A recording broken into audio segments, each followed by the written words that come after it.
Good morning, everyone. We are live. It is mornings with the Place to Be reviews, and shall we? Let me do the thing. You will be silent! And now for something completely different. Hello! Hello there! It's a Festivus miracle! Come with me, and you'll be in a world of pure imagination. Take a look, and you'll see into your imagination. We'll begin with a spin, traveling in the world of my creation. What we see will defy explanation. If you wanna view paradise, simply look around and view it. Anything you want to do it. Wanna change the world? There's nothing to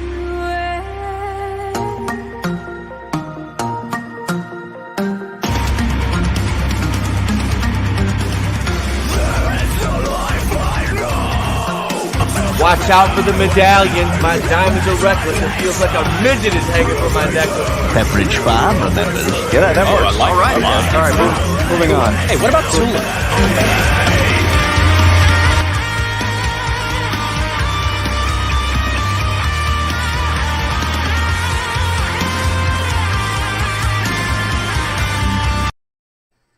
Hello, everyone. It is I, it is he, it is me, P-double-D, E-Temple, cooing in a Place to Be reviews right here with all of yous. Better late than never this morning. Let me acknowledge this wonderful chat. First and foremost, Admiral Tiberius in the house. Rookie Critic in the house. What up, man? Oh, my goodness. Keely Chow, the Fandom Menace Ultron. Wait for it. There are no strings on me. There you go. I'm up and awake. Frank in the Shawhan Wiener Dog Clan. There you go. Brightest day. What up? We've got man. I've got a lot of fun planned for you guys this morning. We're gonna kind of go out hunting together for buy or sell topics. I've got a few I want to bring up to you guys. First and foremost, I just got a sip of coffee for the working man. I can see my cup is messed. Oh, I've still got the green screen filter on. That's why. As I'm not in front of my green screen right now, I am in my living room. As superfan Adam Shawhan knows, there we go. That's a little bit better. My cup doesn't look weird now. I needed that. Yeah. So here we are. Scheduled power outage in my neighborhood. Those of you who saw the Twitter, I put a brief 42-second video on Twitter just to kind of let everybody know what's going on. Fun University. Well, good morning and F you all always. Hail Fun University. Man, we're up to 762 subscribers now. Thank you, each and every one of you who've helped me get to where we are now. Not me, we, because this is a team effort, man. Last night we had a great show. Second Street Marvel, Trinity debuted on the channel. Wonderful dude, great barber too. I really dig his haircut. So yeah, I think him and I need to do a Baldy stream eventually. Seriously though, thank you all. Brightest day, what's up, brother? Super fan, Keely Chow, like I said, Admiral Tiberius. Who else is up in here? Who else? Like I said, Rookie Critic, Jeff the Rookie Critic is here. So we're gonna jump into. We've got, man, I made some new bumpers, and I tell you what, I want to talk about StreamYard for a minute, because StreamYard done stepped their game up since last night. I logged on this morning to set the stream up around 7 a.m., and what's up, Meech? They have changed the interface so you can shuffle your clips around and organize them, which is great, because you guys know I'm always losing bumpers because in the GIFs, because I have so many of them. So I'm like, where's the intro for this? Where's the intro for that? Well, they're all loaded up, ready to go. And I've got all my Grace Randolph clips in one place. And here's a new Grace. Well, that's not the case here. See, there's Grace. I've got another one too of Grace. We're gonna upload later. But first, let me I need to go. I think I got to log into my email here. So how is everybody this morning? Hope everybody's having a great day thus far. It's a beautiful day. It's gonna be pretty warm here. So yeah, I'm going to be out in the yard, probably running through the sprinkler later because that's how we do. Me and the boy will be out in the yard playing with a sprinkler or something. Yeah, you know what I used to do when he was little? It was funny when I first started staying home with him. I would, we had I called it, I lived in this really, really nice neighborhood. We called it the redneck, we called it our redneck water park. And our neighbors had to look at me like, oh my God, what are they doing? I had a kiddie pool set up in the front yard. I had like 3 sprinklers and his water table.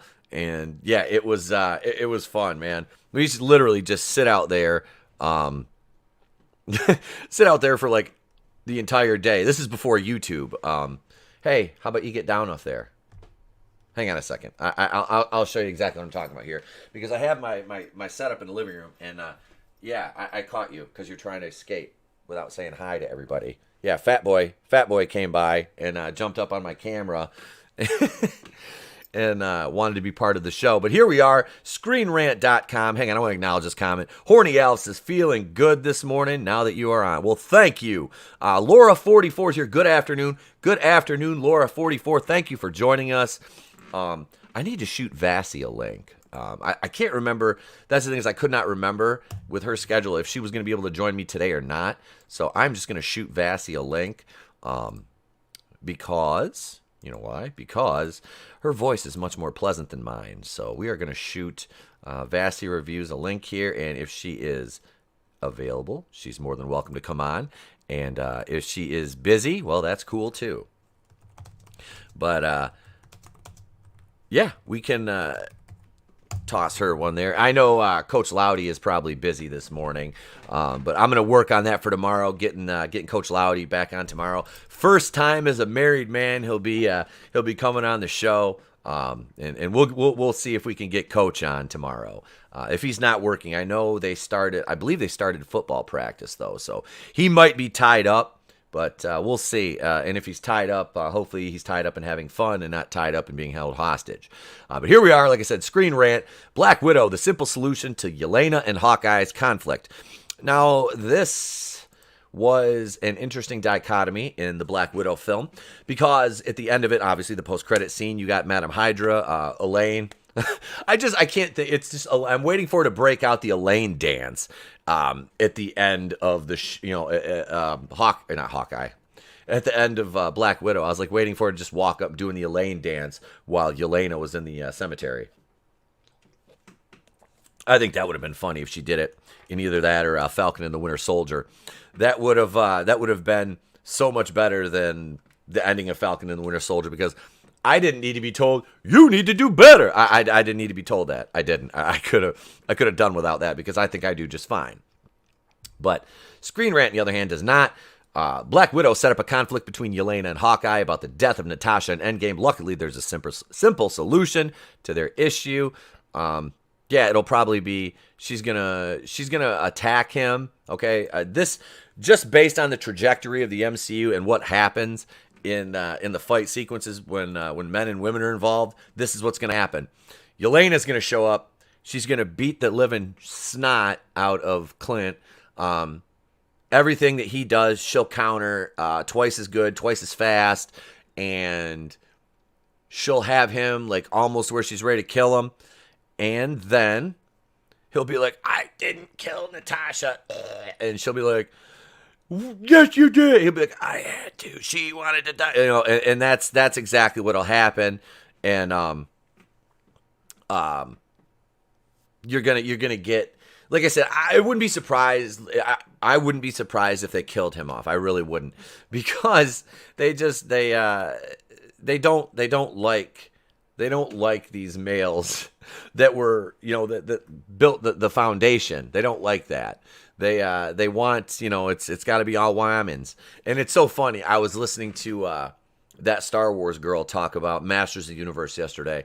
And, she does the same thing, got to be wham and got to be wham. It's like, I'm waiting for somebody to call her a sexist, like I get called a sexist for it. But when I say that, it's like, if you don't know the channel, then you don't realize it's like there's literally no problem with strong women here, none whatsoever.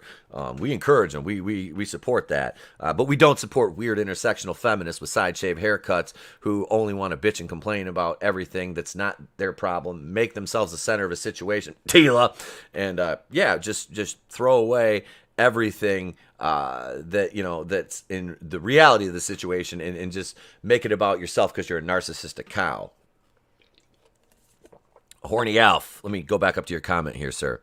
Let me start with Keely Chow. He says, I'll be tied up and taken hostage every Wednesday starting October 13th because I'm watching season 3 of Batwoman. Yeah, I never thought I would look forward to Batwoman coming back, but I'm sick of making Masters of the Universe videos, so it's like I'll take a Batwoman, but it hurts. Batwoman hurts my soul. You need to do better, Caroline Dries. I don't think she's capable of that, Keely.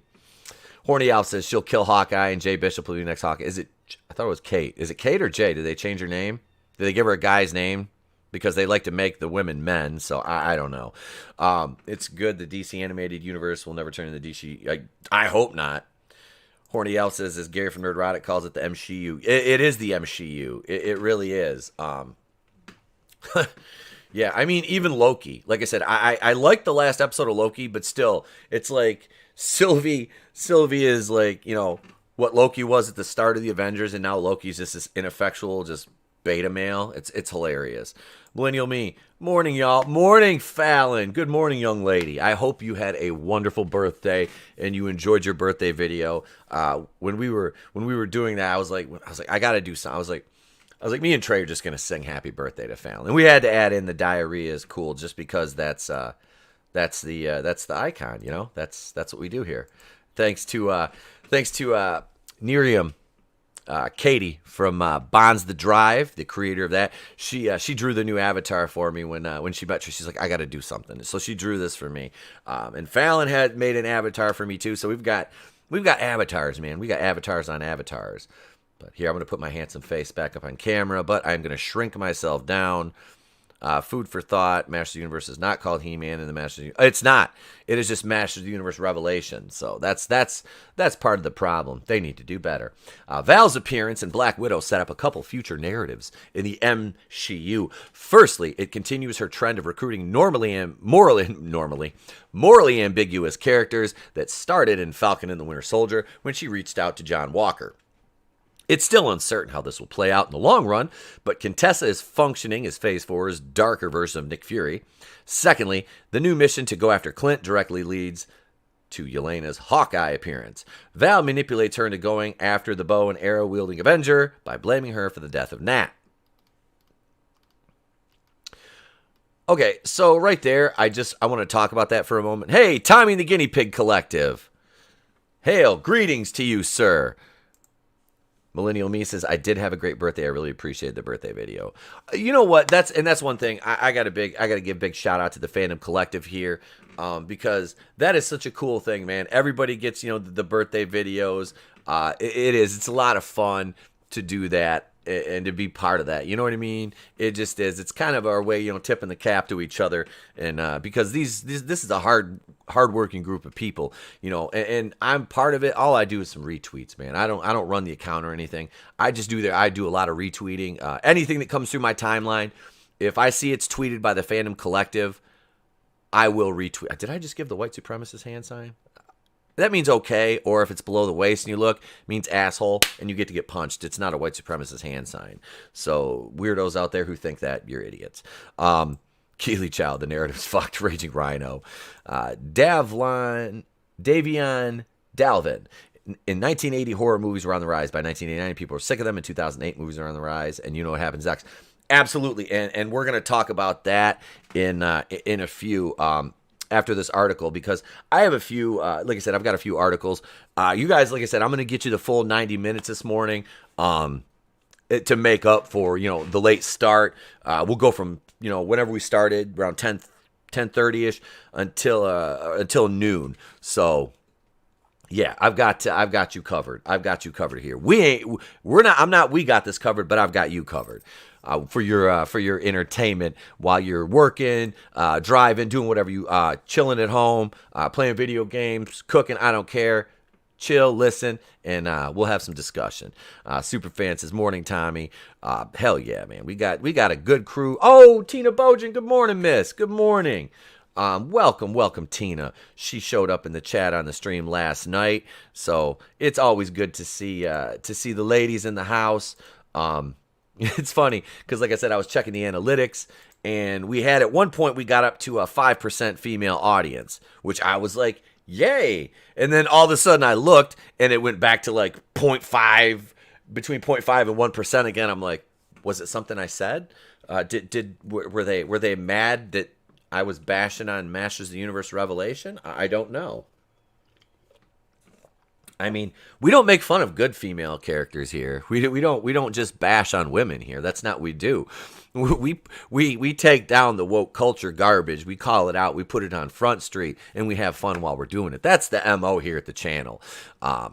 Let's see what else we got. Tommy, Holly Weird, and every corporation pushes the agenda. Laden gruel needs to be burned to the ground and reset. Yes, that's literally. Could not have said it any better, Tommy. And I'm doing it again. See, I'm just going to this. I'm going to that move a lot. That's all I've got. All right. Let's get back into the article here, though.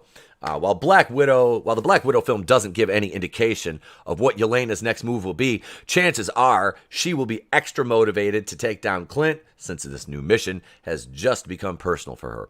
Obviously, it's nothing but a ploy from Val, as solely blaming Hawkeye for Nat's death is an oversimplification for what actually happened. Granted, her sacrifice was not the only reason why Clint is alive, but also that his family is back. Ultimately, she decided to give up her life for the cause in Avengers Endgame. In any case, Yelena will be operating with the idea that Hawkeye caused Nat's death, which could actually end in a deadly battle between the two. Fortunately, there's an easy solution to all this.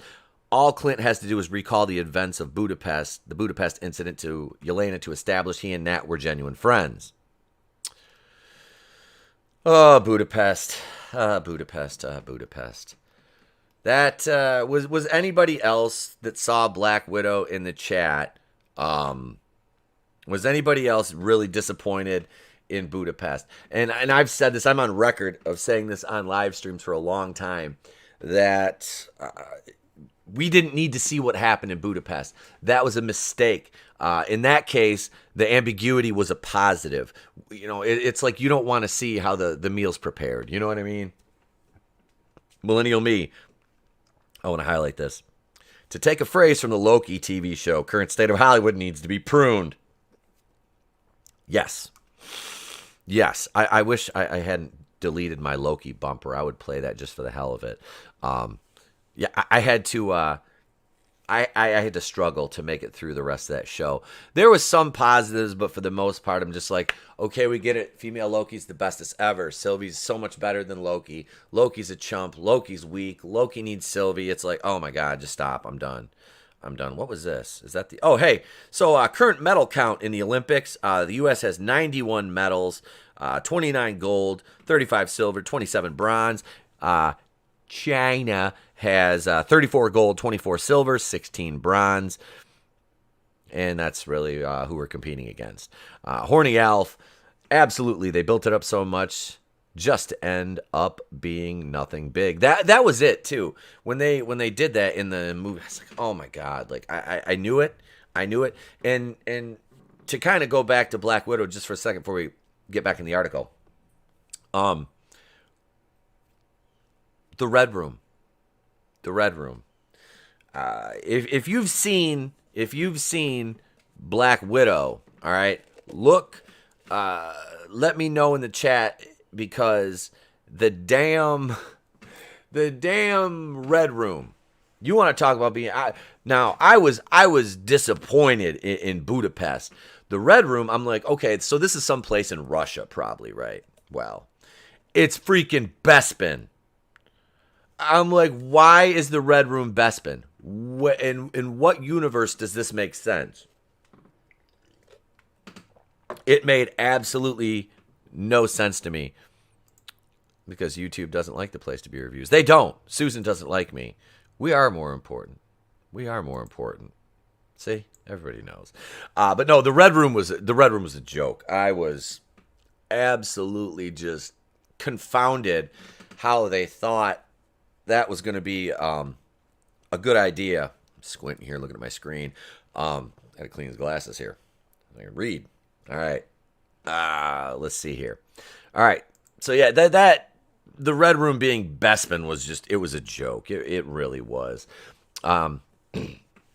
During Nat and Yelena's initial adventures in Budapest at the start of Black Widow, the Avenger revealed details about the final test and her defection. She was tasked to kill General Dreykov, Ray Winstone, by bombing a multi-level building. After that, she and Clint were immediately hunted down by law officers. It took them 10 days before they could leave the city, which involved engaging in a shootout with the Hungarian Special Forces and hiding in an air vent at a subway station for 2 days.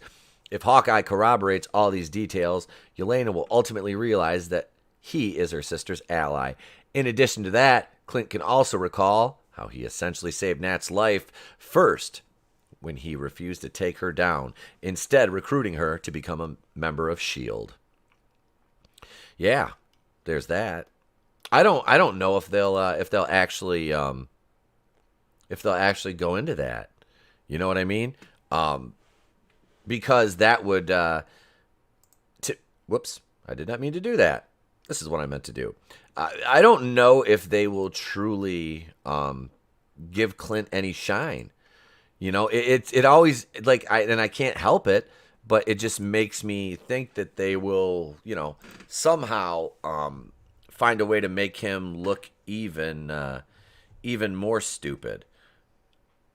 Wait, let's see. Superfan says his wife Trista says to get the female numbers up, so a coffee giveaway. And females. Oh, absolutely. If I did that, you know what I should do is, like, honestly, I need to just give away a Keurig. I think that'd be. But what I would do is, honestly, I would probably do like a gift card for one or something like that, because it would be fun. And not that I would cheap out, but I would just do the gift card because it would be a lot cheaper to ship. You know what I mean? But that's all on the way. I want to start doing stuff like that. I do. I want to start doing giveaways and things like that, because I want to do things like that to say thank you for subscribing. Thank you for being, you know, not a member, but like a supporter of the channel, a subscriber. You know, that's, to me, that would just make sense, and that's kind of a thing. And I still owe Leo Raylo a sticker, a Place to Be Review sticker. I realized I literally forgot to send him that. It was months ago. I feel like a dick. So Leo Raylo, if you listen to this, I apologize, and I will. I need to do better. Horny Elf. They will definitely kill Hawkeye off. Steve Rogers is gone. Iron Man is dead. Thor will be replaced by female Thor. The Hulk will be replaced by She-Hulk. Why would we think they would keep Clint around? That's kind of the school of thought that I subscribe to. Horny Elf is like, They're gonna kill him off. They will kill him off. Look at this, Parrot Head. Hail Parrot Head. Parrot Head wasn't in the chat last night. There was all the memes you send me. I was like, we were tasking you with making one from the holy shit news story last night about the guy that performed the castration in a hotel room. We said he looked like I can't remember who the hell we said he looked like now. It'll pop into my head in a minute. Because everyone's like, oh, he looks like, and now I can't think of it, but it was like this. It was a meme that needed to be made. Millennial Me says, I totally get the whole gifting to people. I'm doing something like that on my Twitch channel. It always feels awesome to do giveaway. Yeah, and you know that's the thing. I want to do a. I want to get some merch. I want to do T-shirts and things like that. And I'm going to do like the little like wristband things or something too. Just, you know, that way it's something just cheap and fun to give away. But no, we're going to do hats because I love beanies. So we're going to do beanies. We'll do shirts. I'm thinking a hoodie. And I don't know. We'll come up with some other things. I got to come up with some things for the ladies. Maybe some little boy show. We'll have the ETEPS ladies formal negligee collection or something. I don't know. Let's see here. Etep, did you hear about Marvel's trying to steal Cavill? I did. That's actually on the docket for later this morning. Is talking about the Henry Cavill situation, because it looks like he's going to be done at DC. And the bigger question is, with the way they're going with the Superman now, do you really want to subject Henry Cavill to, being, just a Muppet for Ta-Nehisi Coates and J.J. Abrams, which, I don't, I can't stand J.J. Abrams. I can't stand him. And Ta-Nehisi Coates, while I don't know as much about him, I know he's just a piece of garbage and a racist. I would rather see, but Marvel is like going so woke. It's like, what is Cavill going to do? I heard Hercules, which the dude fits. I mean, he is. Hey, Tommy Gladden's in the house. What's up? What's going on, Tommy? Welcome. Superfan has how close are you guys to getting Tommy to eat that sushi? Drop the Mendrum link in the chat, and we'll see if we can get, if you're not already there, we need to get the subscribers for the Mendrum channel, so we can get Tommy to eat some sushi. Let's see. I think Captain Britain possibly is a possibility. Oh, definitely. Speaking of Miriam, she must have heard me. Good morning. Well, it's not morning where you are, but good afternoon, Miriam. What's going on, Katie? Welcome. Thank you for joining us. I am doing excellent. We had a power outage, which caused the delay in the start of the show, but we're back. We're up and running. We're talking about some Black Widow, and yeah. Am I shadow banned on Twitter? Because I am really not getting a response to many of my tweets. Maybe I'm not using the right hashtags, tagging people right. I don't know. But yeah, Cavill would be good as Captain Britain.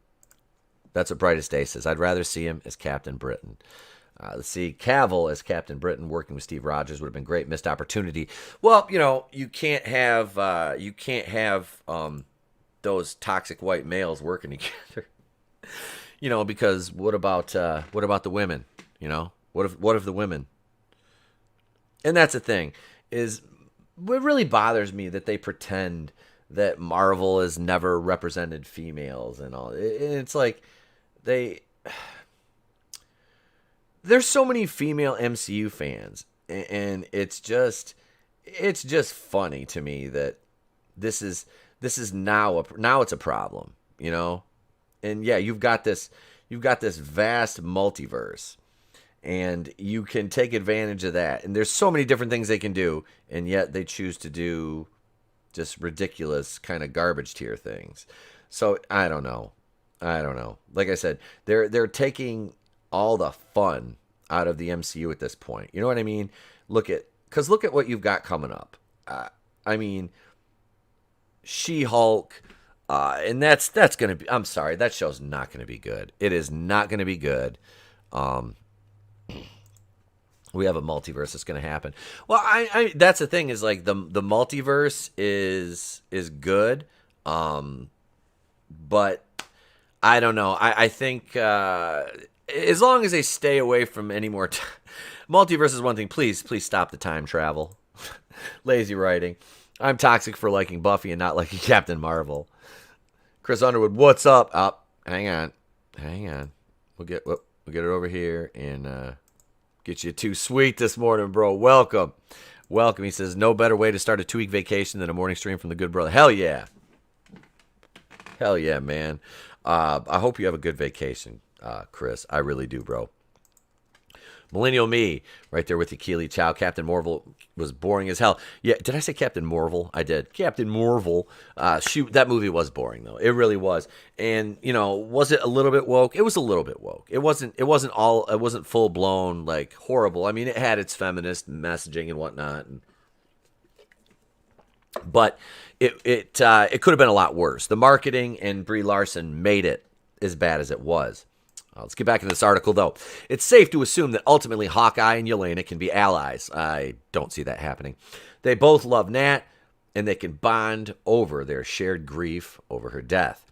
But before that happens, Black Widow sets up a tumultuous relationship between the pair. While there's a relatively easy fix to the conflict, the key is here for Clint to realize who Yelena is in the first place, as he may have been unaware of the family that Nat left behind. You see, and that's the thing. I don't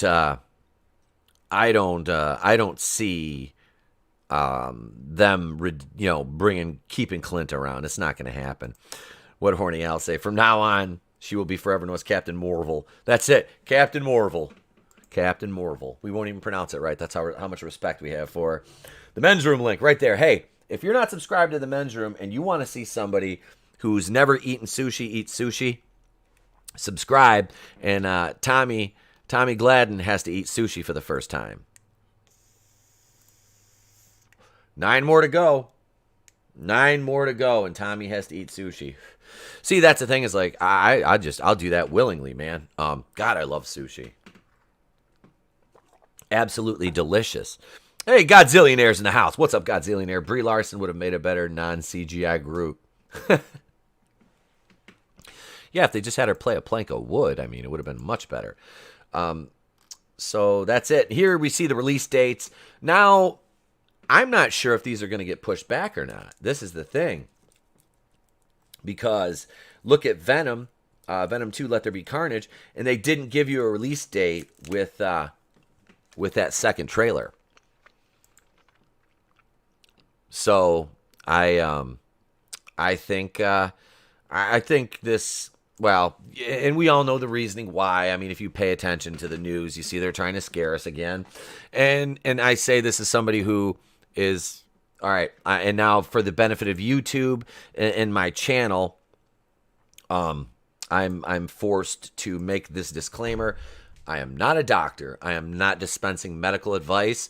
If you want to know if the jab is right for you, please consult your physician. Now that I've got that out of the way, and I think a lot of this is due to that, the push for that in some states. I'm not dealing with it here where I live, so I don't plan to. But if that's something that you want to do that makes you feel good, then do it. Like I said, never had a problem with anybody that wants to get the jab, unless you try to strong arm me into it.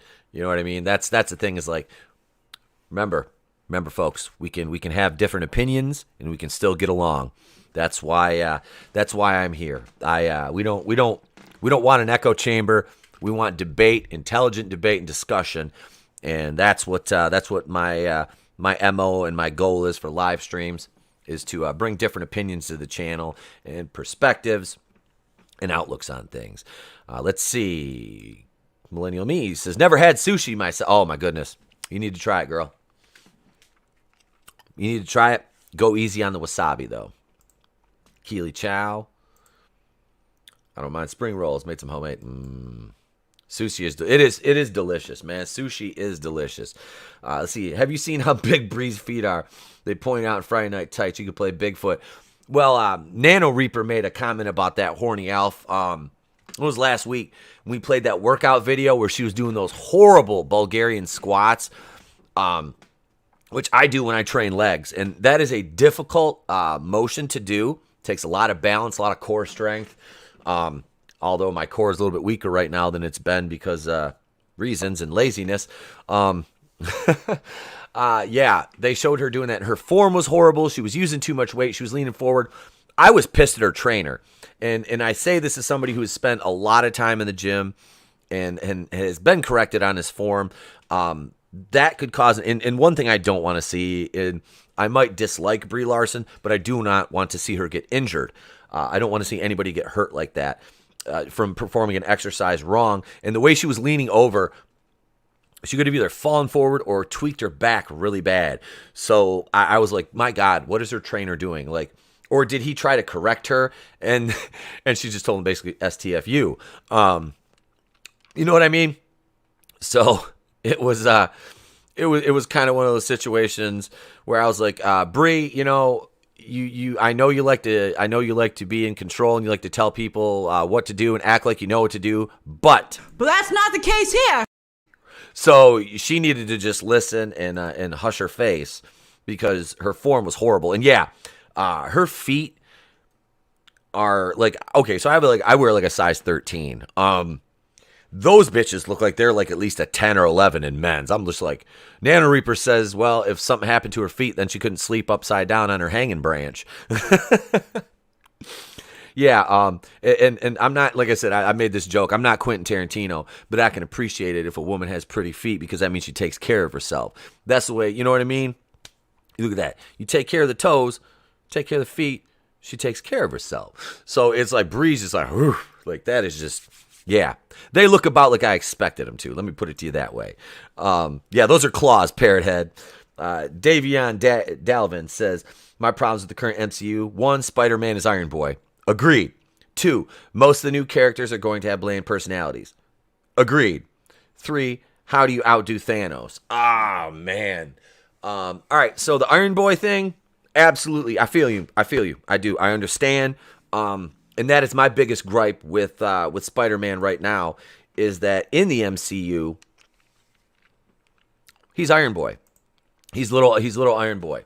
He's Iron Lad, basically. And I don't like it, man. It's ridiculous. And we talked about this the other Monday night, and I think a little. I don't know if we did last night, if we touched on it or not last night, but more or less Monday. He is the most recognizable. Okay, top 3 superheroes. Somebody looked it up in the chat. Superman, Spider-Man, and Batman. Top 3 recognizable superheroes in the world. All right, which DC's got 2 of them. Obviously, they're resting on their laurels here because, let's be honest, the new iterations of Batman in the comics, and I watch channels that do comic reviews, are kind of meh. I mean, we had Bat Dong, for God's sakes. Don't know him. I've never really read many. I've read probably a handful of Superman comics in my whole life. And I just, I liked them. They're fine, but I don't read them anymore. Spider-Man comics are more what I've read throughout my life. I had a few as a kid. I've gotten more as I've gotten older because I didn't really have many left. I mean, I had a few Archies. I found a Rom comic in my in a box of toys and card backs I had that I was kind of going through, and I was like, "Oh, Rom, what the hell?" I have a few Sergeant Rock or there's a few of those. No, I have one Sergeant Rock comic. I found an old Star Wars comic and a Wonder Woman, which they're up on the wall in my office. But yeah, I think the problem with Spider-Man is they're keeping him stuck in that perpetual adolescence, which it's ridiculous. It is. They need to let him be the self-contained superhero that he can be. Because it does a disservice to the character to treat him like he's some second-tier character when, in fact, he's playing second fiddle to second and third-tier characters when he's, the A-lister. And it just, cough drop and coffee doesn't taste right. It doesn't make my allergies are kind of meh. So let's see. Spidey is now Iron Man's boy toy. That's about it. And I claim the pride with our morning show together went longer than giggity. Yes, we did. Godzillionaire. And how do you not make MCU Mary Jane a smoking hot redhead? Diversity. You got to have that diversity, Godzillionaire. You can't have a smoking. Redheads are not. I mean, look at now they're talking smack about Andra in Masters of the Universe Revelation because they race swapped Andra, and it's like, look at this, man, babies, and it's like you're literally, it's like redhead genocide. I mean, they're not being killed, obviously. I don't want to use that term lightly, but yeah, it's kind of funny that they're so against redheads. I don't understand that because all redheads must be removed from comics. Well, look at the Red Sonja movie. They cast the lady that played, the actress that played Ghost in Ant-Man and the Wasp, which she's a beautiful woman. I didn't really think she was all that great in Ant-Man and the Wasp, just because the character's meh to me. But that was basically Wasp. That movie was basically Wasp versus Ghost, featuring Ant-Man. Yeah. Why do they even keep, like, I don't understand, like, why do they even try to have, it's funny, male heroes anymore. Because all you have left now is, like, Mark Ruffalo and Chris Hemsworth, from the original. Hawkeye, too. I'm sorry, Hawkeye. But, yeah, it's just, and you replace Iron Man with Riri Williams, who nobody wanted. Nobody was clamoring for Riri Williams. You know what I mean? So it was kind of funny. And Riri is just bleh. Like, you want to talk about a book that sold nothing. That be it right there. That be it. That book sold nothing. Never did. Let's talk some Star Wars. We haven't talked Star Wars in a hot minute on this channel. Star Wars just confirmed Snoke's origin for the first time. This came out yesterday on InsideTheMagic.net, which is basically just like a shill Disney site. And Mark is a bitch. Yes, he is. Spider-Man and his amazing friends. Spidey was in college. So I'd like that to be done. Yeah. From my understanding, redheads are considered by Hollywood to be the ultimate example of whiteness, therefore must be removed. I'm sure that's pretty much what it is. Who decided giving that character the name Riri was a good idea? Yeah. That was, yeah. I didn't understand that either, bright as day. I was like, really? Riri? This is the best you could do. Okay. This movie, I hated it so much. Still do. Ever since the Star Wars sequel trilogy, Episode 7, blah, blah, blah, The Rise of Palpatine, and the last dumpster fire released, Star Wars fans have been deeply divided about the plot of the final 3 movies in the Skywalker saga. Can we please stop referring to it as the Skywalker saga? Like, please. Please. What, did you see how much the new Star Wars hotel? Oh, yeah, that's the third Star Wars article I have today is the about the resort. Nano Reaper, hail to you because Disney Star Wars is overpriced garbage. Yes. Parrothead, brightest stages, glad they didn't name her Shaniqua. That might have been. I think it would have been funnier if they named her Shaniqua. Davion Dalvin, Bendis gave her the Riri name, the same guy who destroyed Superman's family. Yes, Brian Michael Bendis. Yeah, he's yeah.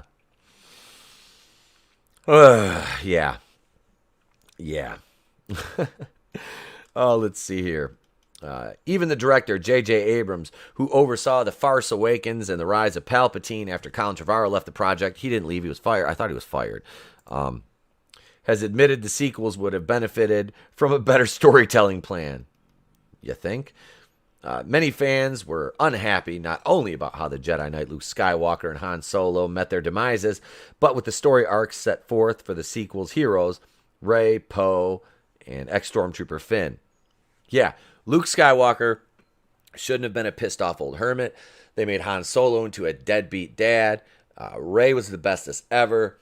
Poe should have been the new Han Solo. Like, that's what I thought Force Awakens was going to set up with him. But they didn't. And they went another way. Wow, they could have done something good. And speaking of Finn, ex-Stormtrooper John Boyega, he should have been a Jedi. He was set to be, he should have been Rey's love interest until Rian Johnson was like, I have an idea. Let's take the black guy and let's make him a bumbling idiot. Which is progressive as Disney and Lucasfilm claim to be. You took the perfect opportunity. See, this is why, and this is what lets us know that all their cries, all their virtue signaling, all their messaging, all their propaganda about diversity and lifting up, people from quote unquote marginalized groups is a load of horse shit.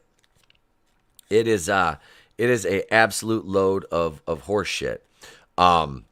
because they had the opportunity to make Finn a Jedi. They had the opportunity to put Finn and Rey together, and they wouldn't do it. I was excited when I saw that trailer of Finn with the lightsaber for Force Awakens. And then you see Force Awakens and you're like, that's just A New Hope. I should make Grace say that. Godzillionaire, you literally were reading my mind. Yep, they had to change direction with Finn's story because he didn't appeal to China. Yep. They want that Chinese money, and well, China is just a little bit racist, a lot racist. So they shrunk Finn down on the poster. They mitigated him to a bumbling idiot background character, which again is Hollywood. And if you're really paying attention, if you're one of the free thinkers, and you pay attention, look at some of the prominent roles that Hollywood is putting black men in. Okay, look at some of the roles. They emasculate them. They make them effeminate, ineffectual, and it's like for all like I said, for all the diversity, it's bullshit. They don't care. Disney is bending the knee to a racist ass country that despite our country is nowhere near as bad as people make it out to be. The 4% of Americans who use Twitter make you think that we are in the worst in the worst state of affairs here as far as race relations go, and it's simply not the case. It hurts. It hurts, the stupidity. I can't even. I don't know. It's like, how do you continually lie like that and maintain that lie is beyond me. Because it's just like you think you would think they trip up. They do slip up every now and then, and they're you see behind the curtain,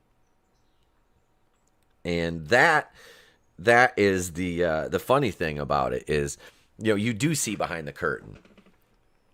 Let me go up to the chat here. Let's see. Horny Alf. Disney is just bending over to please China. Absolutely. Superfan Adam Shawhan. Yep, yet Rose, the Asian, could drive Finn, was a janitor in a fool, and Poe was a hitting bat. Yep. Disney is racist. Absolutely. China is asshole. Ashhole. Yes. Huge asshole for China is. Nano Reaper. Taipei is the only legitimate government of China. Yep. Yes, sir. We are in dark times. The brain dead are running the show. Absolutely, Tommy. When will Hollywood stop trying so hard to please China when China takes most of the revenue from the movies anyway? They do. And Disney just takes it on the chin. 4% that use twatter. Yes, the 4%. That's just about it.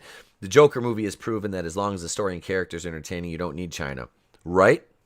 And I was talking about Joker last night because I talked about instead of building everything into a trilogy right from the word go, you should be focusing on one movie at a time.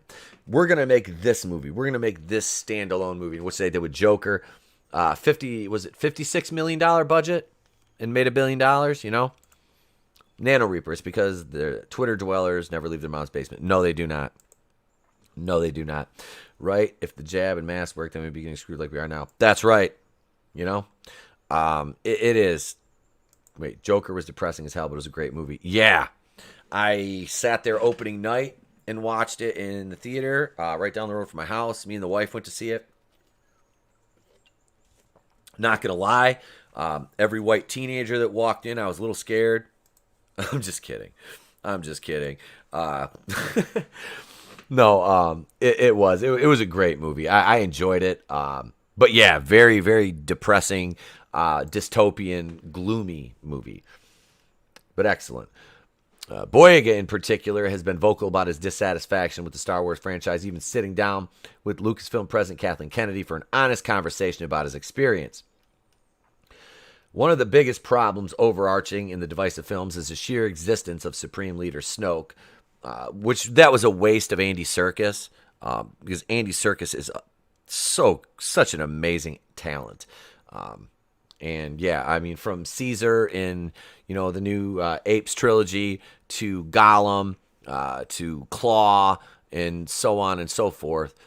Wonderful, wonderful guy. One of the best mocap actors around. Even though I'm not even going to say it because I don't. I'll get heat. I'll get heat for it, but I will. I'll go ahead and say it anyway. I didn't care for the new Planet of the Apes movies. The Mark Wahlberg one was horrible.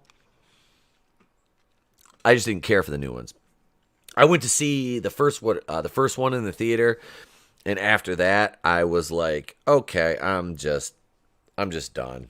And I watched them eventually, because my kid borrowed them from my mother-in-law had them, so he borrowed them, and we sat down and watched them. And I'm just like, you know what? I'm good. I don't really care for these. They're just they were just meh to me. I don't know. Maybe it's just me, but I caught heat for saying I didn't like Sons of Anarchy last night. Well, let's see. So Andy Serkis, from the start, it appears Snoke's only real purpose is to function as a placeholder until Kylo Ren can kill him and take up the mantle of Supreme Leader himself. Yeah, that was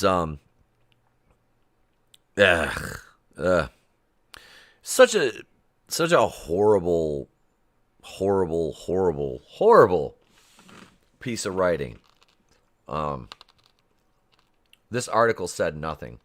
Although many fans presume that Snoke was a failed Palpatine clone, Star Wars has just officially confirmed this information for the first time in a new post on StarWars.com. Destiny and the contingency would catch up to Rey in the form of the First Order, led by one of Palpatine's evil duplicates called Snoke.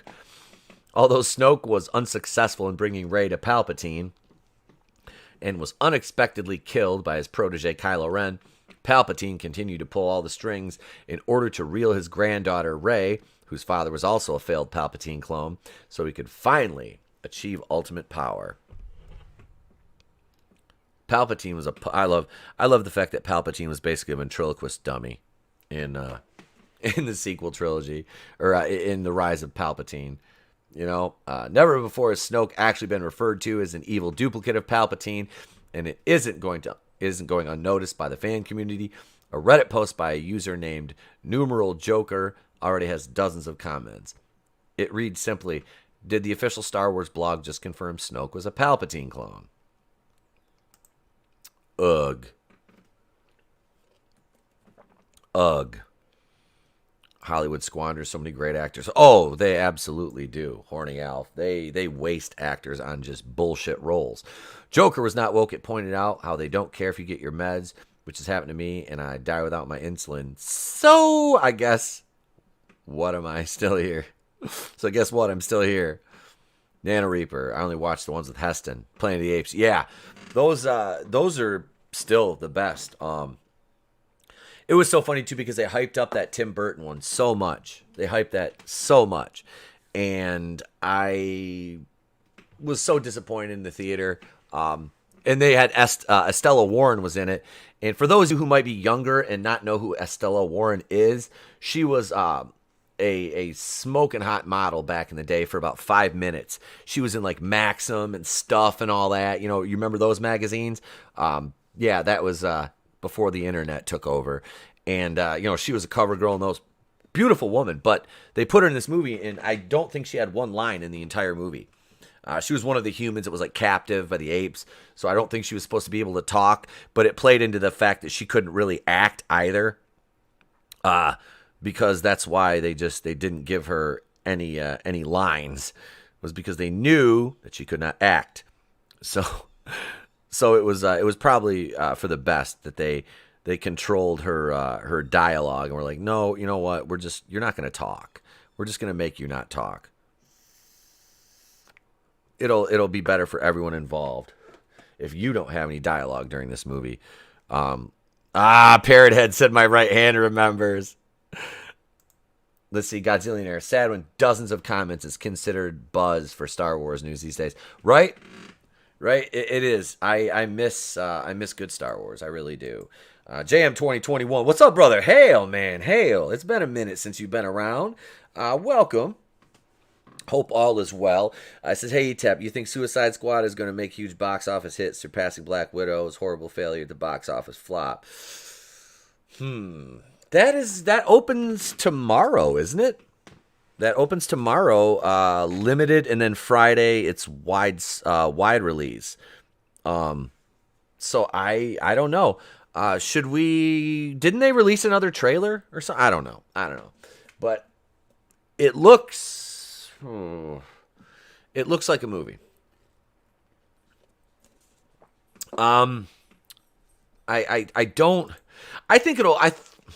God, are they are they releasing that in HBO Max, or is that just getting cinematic release?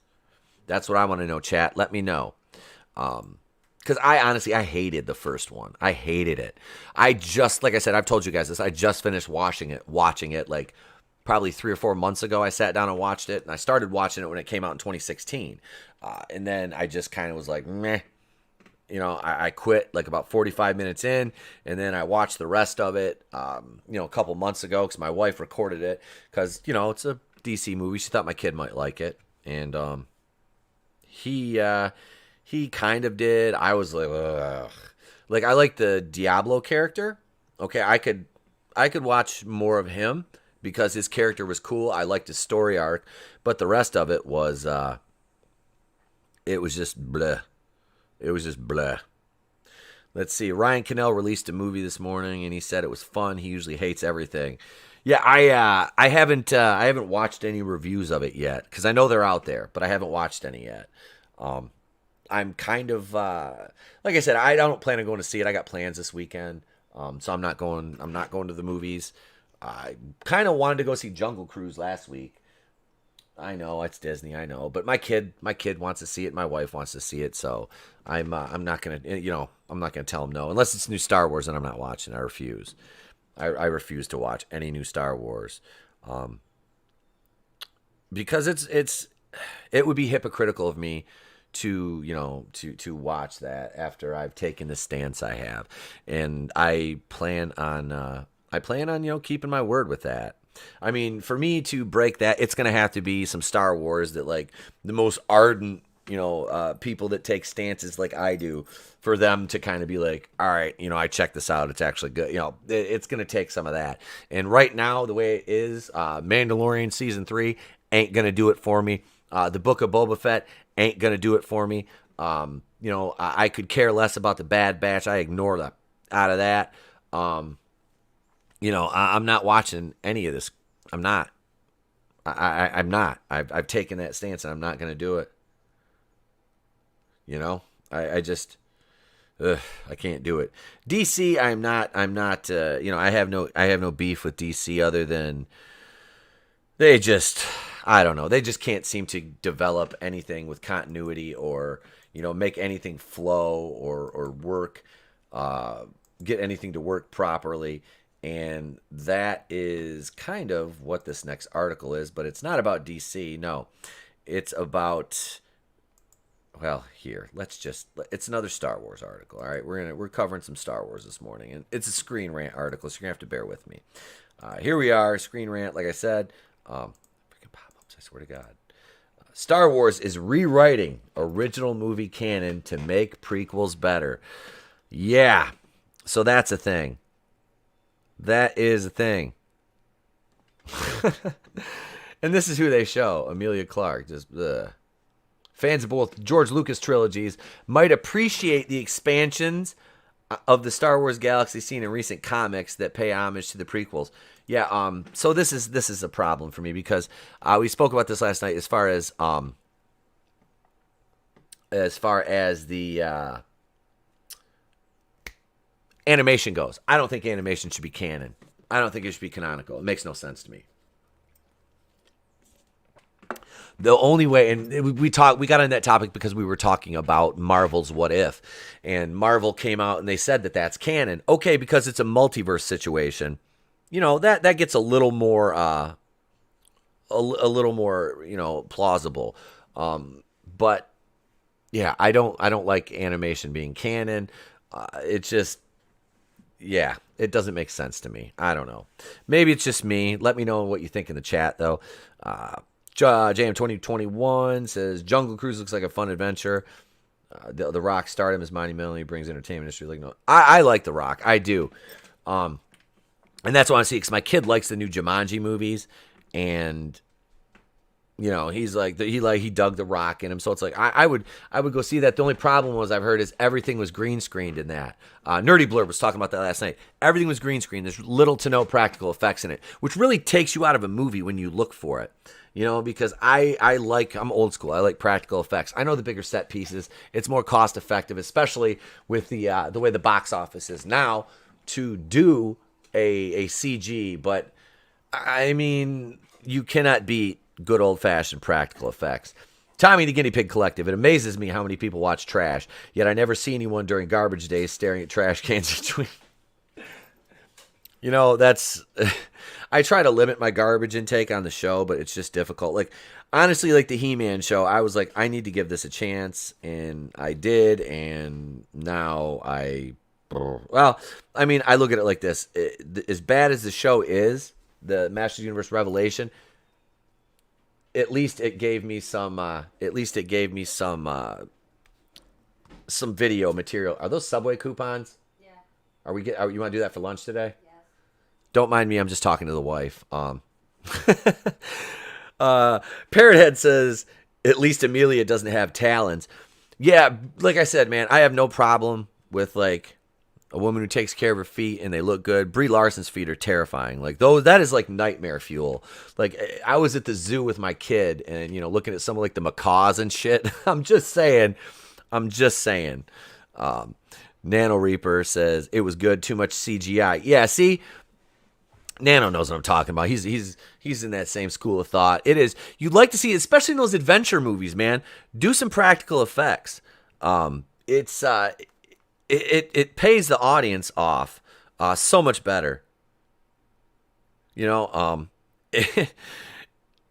it's just it's gonna win more points with the audience. It's gonna come across better. It's gonna translate better, and it will age better with practical effects. I mean, look at some of the CG from you know, the older stuff. Certain movies hold up better than others, and you know, I don't know. Maybe I'm just, you know, an old man yelling at the clouds. Horny Alf. The Rock was funny in Jungle Cruise, but they definitely went with the strong woman for Emily Blunt's character. Oh, Jesus Christ. Okay, so she was she like bitchy strong woman like that? The typical, you know, post 2016 strong woman where she just has to be an insufferable bitch to everybody to be considered a strong woman? You know, that kind of strong woman is just like meh to me, because that's not a strong woman. You're just a bitch at that point. So yeah, well let's jump into this article. Warning: spoilers for the Bounty Hunters, War of Bounty Hunters, and Star Wars Darth Vader. I have one of those Bounty Hunter comics. I got it in a Marvel 3-pack because a couple months ago, I was buying the Marvel 3-packs from Walmart because okay, so the new Black Widow, I got a number 1 and then they stopped carrying it, which kind of pissed me off because the number 1 that I got was pretty good. Not the best, but yeah. Let's see. Not bitchy, but she didn't need no man's help. Well, you know, to me it all goes back to the writing. Horny Alf. It's the only blunt, radical feminist character. Oh, he's asking him. Give me Police Academy and the Naked Gun, Airplane, Blazing Saddles, all day. Oh, absolutely, man, absolutely. That was, you know, that was good. That was good entertainment, though. Those were funny. I would love to see them try to make Blazing Saddles again today. You know what I mean? It wouldn't happen. And before I jump into this article, let me know in the chat if anybody watches My Hero Academia, because I'm about to start watching it. I've been tasked with watching that, and I'm gonna give it a shot. So we'll be talking about that on the channel here too. So yeah, I'm gonna watch some My Hero Academia. But let's get into this article. Let's see here. Star Wars comics are rewriting. You know what? I'm just going to skip through this and try to find what we're talking about here. Okay, so the Dr. Aphra stuff was stupid to me. You know, they're trying to... Okay, so right here, with a wide range of writers, artists, each series is currently following the fate of Han Solo after being frozen carbonite. Throughout the recent comic events, seem relatively simple and straightforward, or being overcomplicated for the sake of there being a story to tell. Various plot holes and stories have been infringed upon established canon and have understandably annoyed fans. All right, however, the strongest... And let me go back to the chat here for a second. Hang on. I'd love to see you and Draven do a promo off. Oh, yeah, we talked about that. Doing some promos back and forth, and I will say this right now, and I am at the risk of sounding a bit arrogant, but then again, I did play a heel. I will lay the gauntlet down for anybody who thinks they can challenge me to a promo. That is,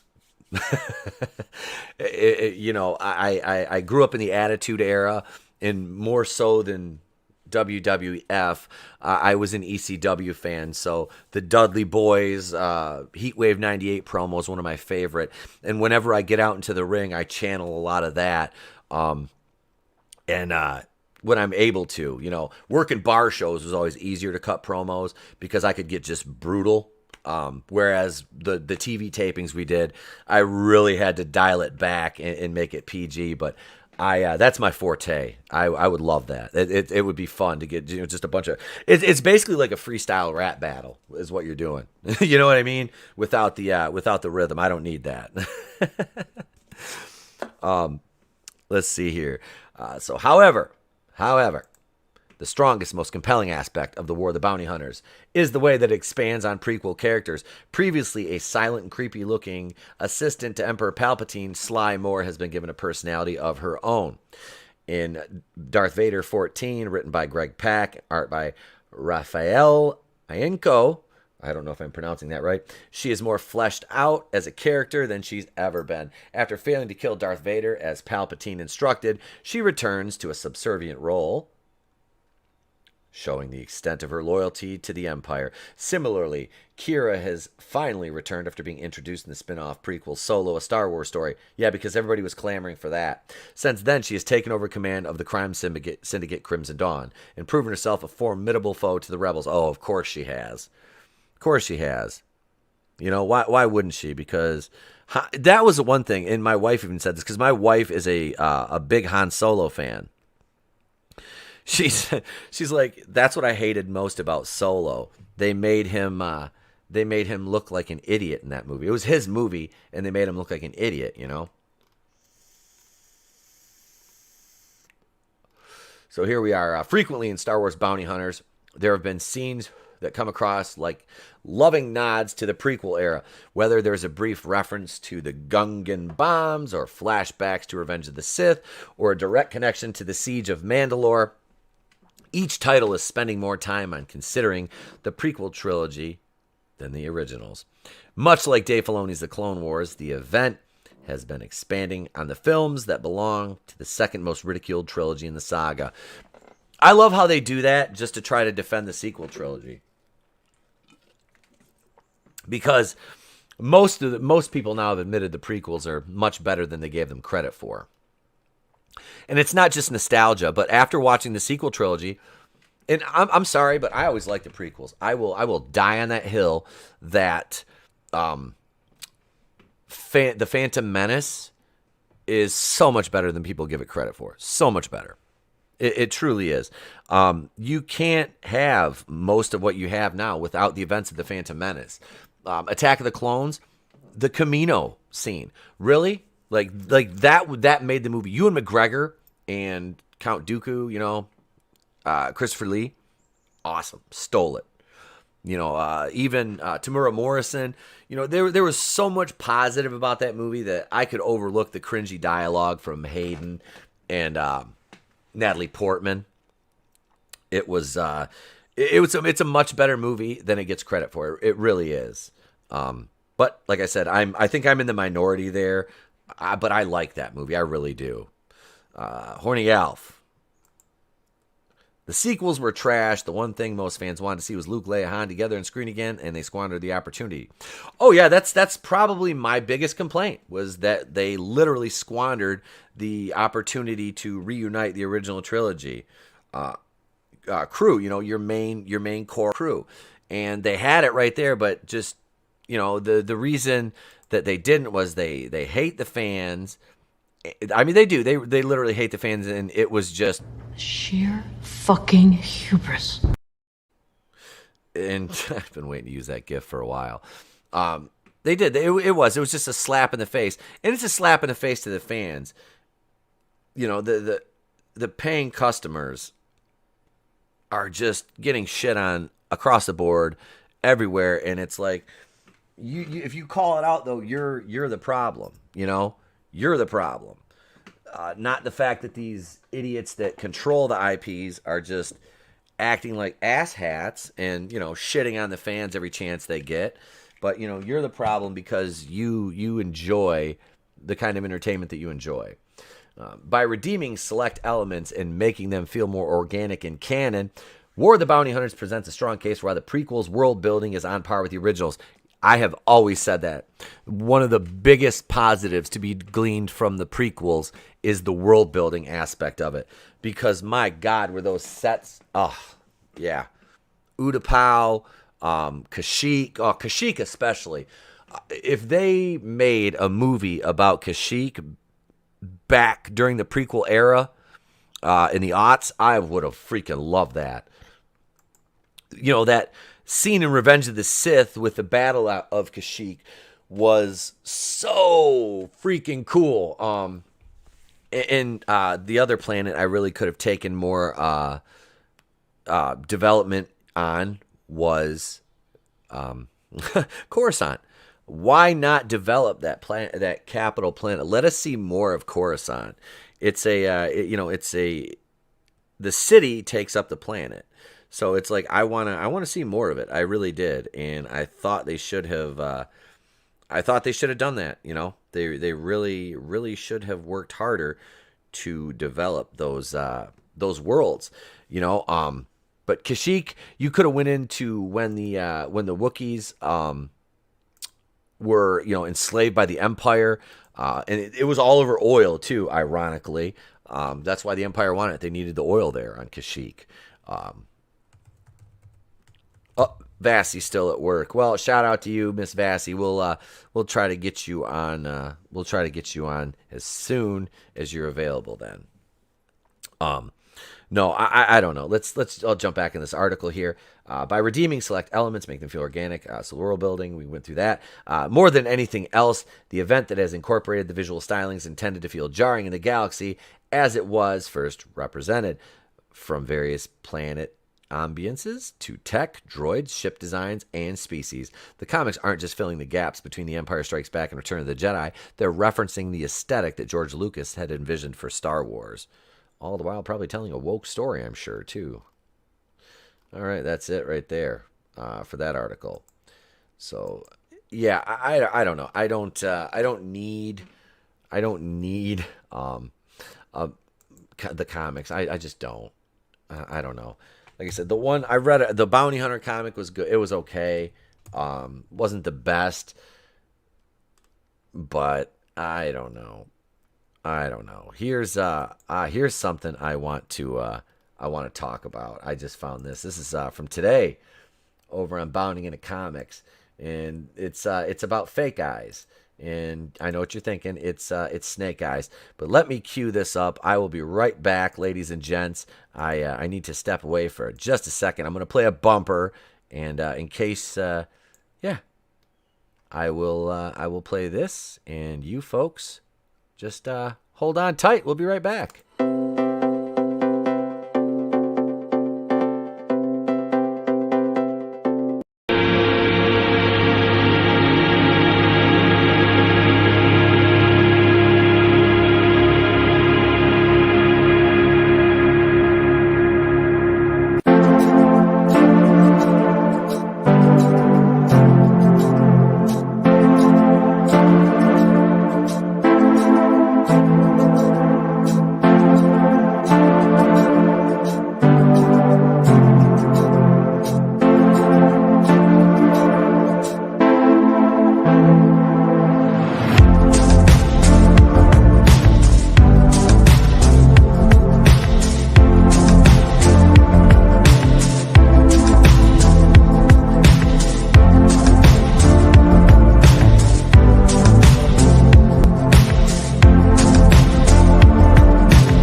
right, we are back. We are back, ladies and gents. We are over here on Bounding Into Comics. Big shout out to the crew over there. I know I say that a lot, but seriously, they're doing the proverbial Lord's work over there. Hope you enjoyed the memes, by the way. I'm dumping memes off my phone. Okay, I have. And that's not even the ones I made. Those are mostly ones I've collected because my phone is 3.5 years old now, and it's the memory is full. So I had to delete a bunch of stuff, and I'm like, I can just send these to the email and throw them up in a bumper. I'm like, so here we go. You know, I made that last night before the show. Got to get some new ones. So. We will, me and Tony go back and forth making those. I didn't put a video clip in that one by the time I realized, and I didn't even get to use all the memes that I downloaded for it either. So let's talk some Fake Eyes, shall we? Fake Eyes producer explains why Cobra Commander's design was changed. This from John F. Trent this morning, Bounding Into Comics. Snake Eyes, Fake Eyes as I call him, G.I. Joe Origins producer Lorenzo de Bonaventura recently explained why Cobra Commander's design was changed for the Rise of Cobra film. Of course, he was speaking to Uproxx. Stupid ads. Pause, you stupid piece of crap. It won't let me do it. Speaking with Uproxx to promote the new Snake Eye, I keep saying Snake Eyes, it's Fake Eyes, G.I. Joe Origins film. De Bonaventura explained the character's design was changed in The Rise of Cobra because it reminded him of the Ku Klux Klan.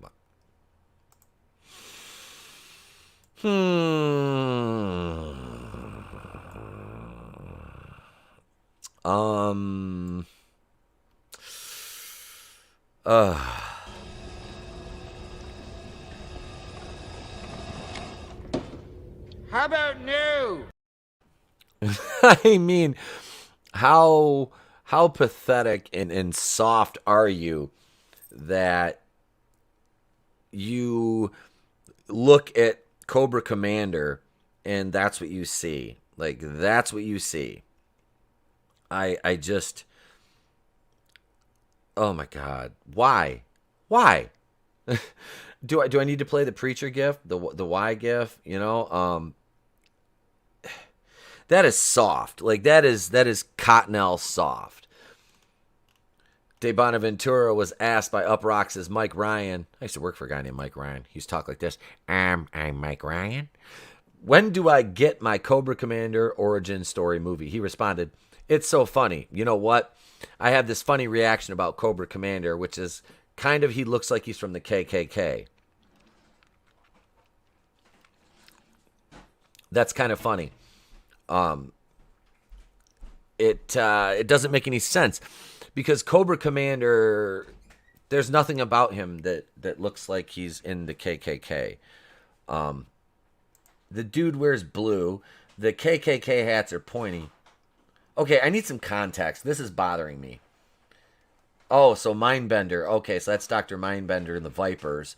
And Cobra Commander has the Crimson Guard and the Vipers turn on. Okay. All right. Yep. That's got to be Dr. Mindbender, right? Or Professor Mindbender? I can't remember. I'm pissed I sold my Crimson Guard figures. I did. I sold my Crimson Guard figures. I shouldn't have done that. However, he would admit he doesn't look like a Klan member with his helmet. He said, not with the helmet. You're absolutely right. That doesn't even look like Cobra Commander there. It's different armor. So you got some nines. I like it. De Bonaventura was asked by Ryan, is that why you changed his look so drastically for the Joseph Gordon-Levitt version in Rise of Cobra? He answered, a little bit. Yeah, a little bit.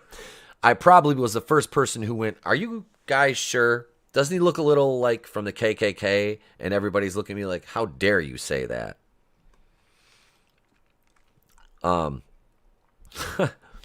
He continued, some of the Hasbro guys were horrified. It was one of the reasons. The idea of why did you want to cover up his face was also interesting to us. What does he look like? See, that's the ambiguity that we don't need infringed upon. Can I come on? No. What is it? I'm doing my morning show, bud. D. Bonaventura would then take credit for Hasbro not selling a hooded version of Cobra Commander in their classified series. Could you pause it? I can't. I'm live, buddy. I can't pause it. I'm live. You're not on camera. What? No. I guess we're dead. What? All right. I love you. Okay, then. Bye-bye, buddy. Oh, I see beach. Yep.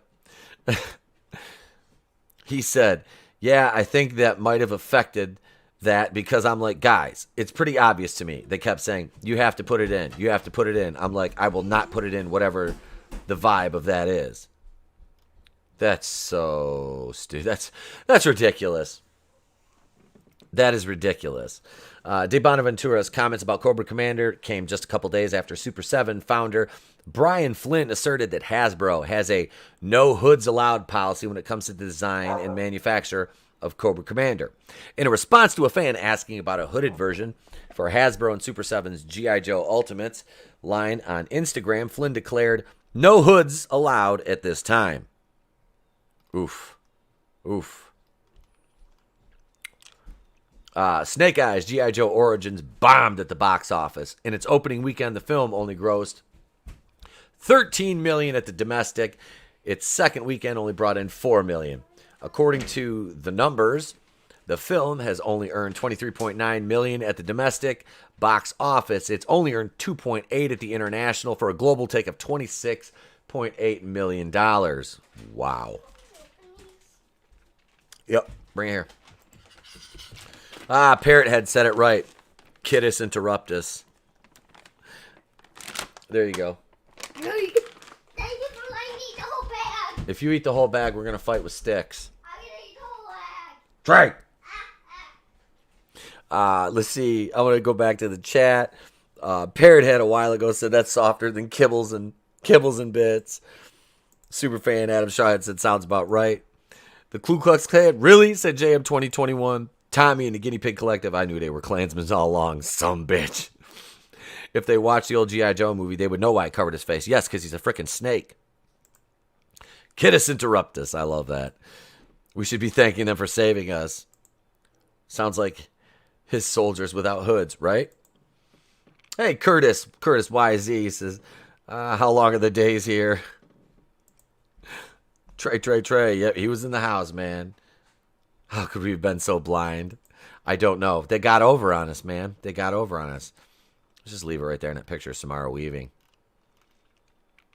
The film received a 37% on Rotten Tomatoes score from critics and a 64% all-audience score on Rotten Tomatoes. I'm still shocked it's that high for the audience score. You know what I mean? Oh, the son from Rick and Morty. Yes! Oh my God, I haven't watched that show in so long, Curtis. I have not watched Rick and Morty in forever. I almost forgot about that, and then it's part of my background. I know. I wasn't on my screen, and I honestly forget what's there. I was like, I had to make sure to make a conscious reminder to myself to change the background, so I didn't have the Going Rogue background up from last night.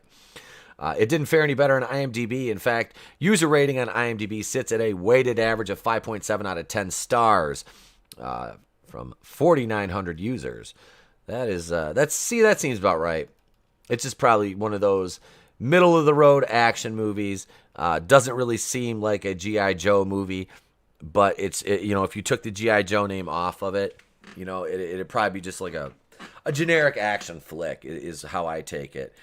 Curtis is one of my favorite scenes, though. Oh, it absolutely is. That scene's hilarious. I like the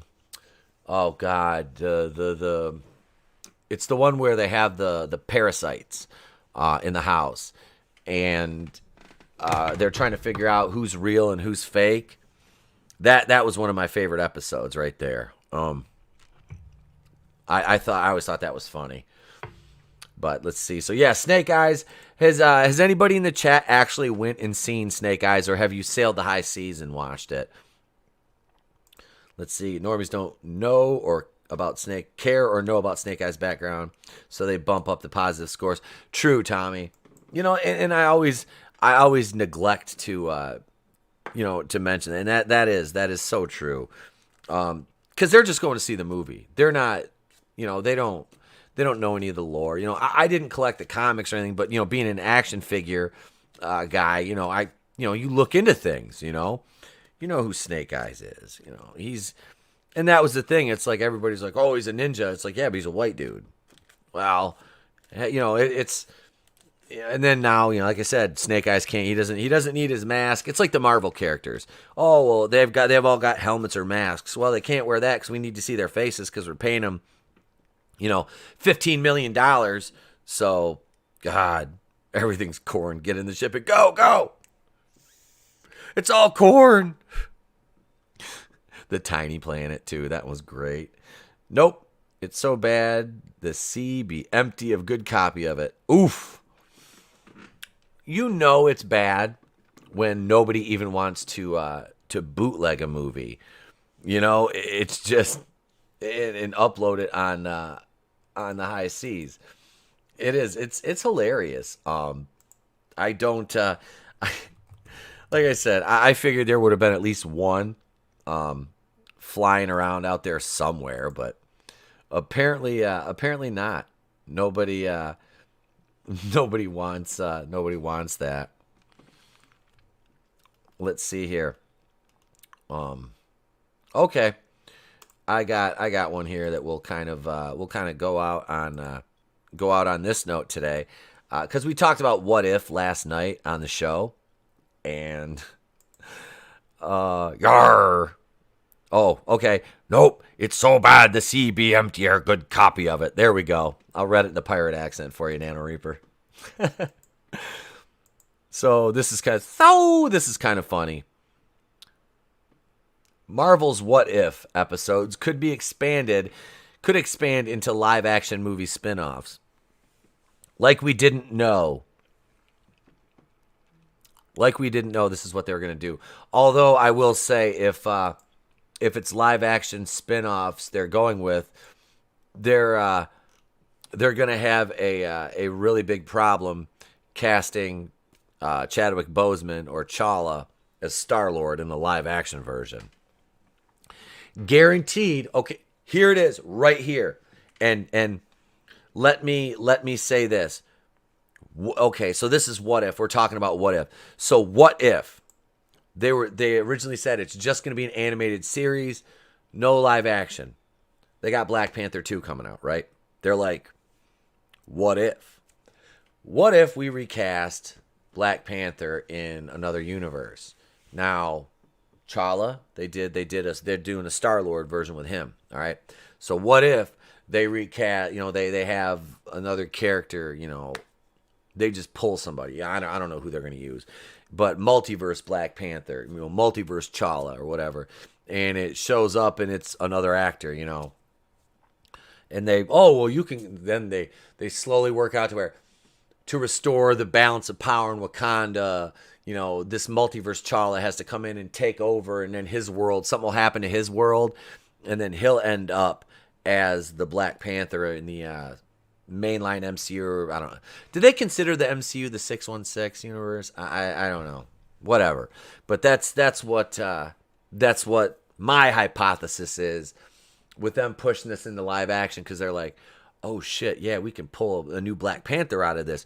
Let's tell them we're going to do live action. We'll do a couple, and we'll just end it abruptly once we get what we want out of it. What do you guys think of that? I mean, I could be completely wrong. I may be, but I think that because they really, really, really, really want to keep this Wakanda thing going, kind of like we do with Wakanda Land here at the channel.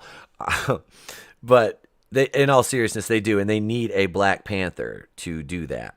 So I think that honestly sounds like a plausible scenario. Parrothead said, "What if the MCU made a good movie?" You're.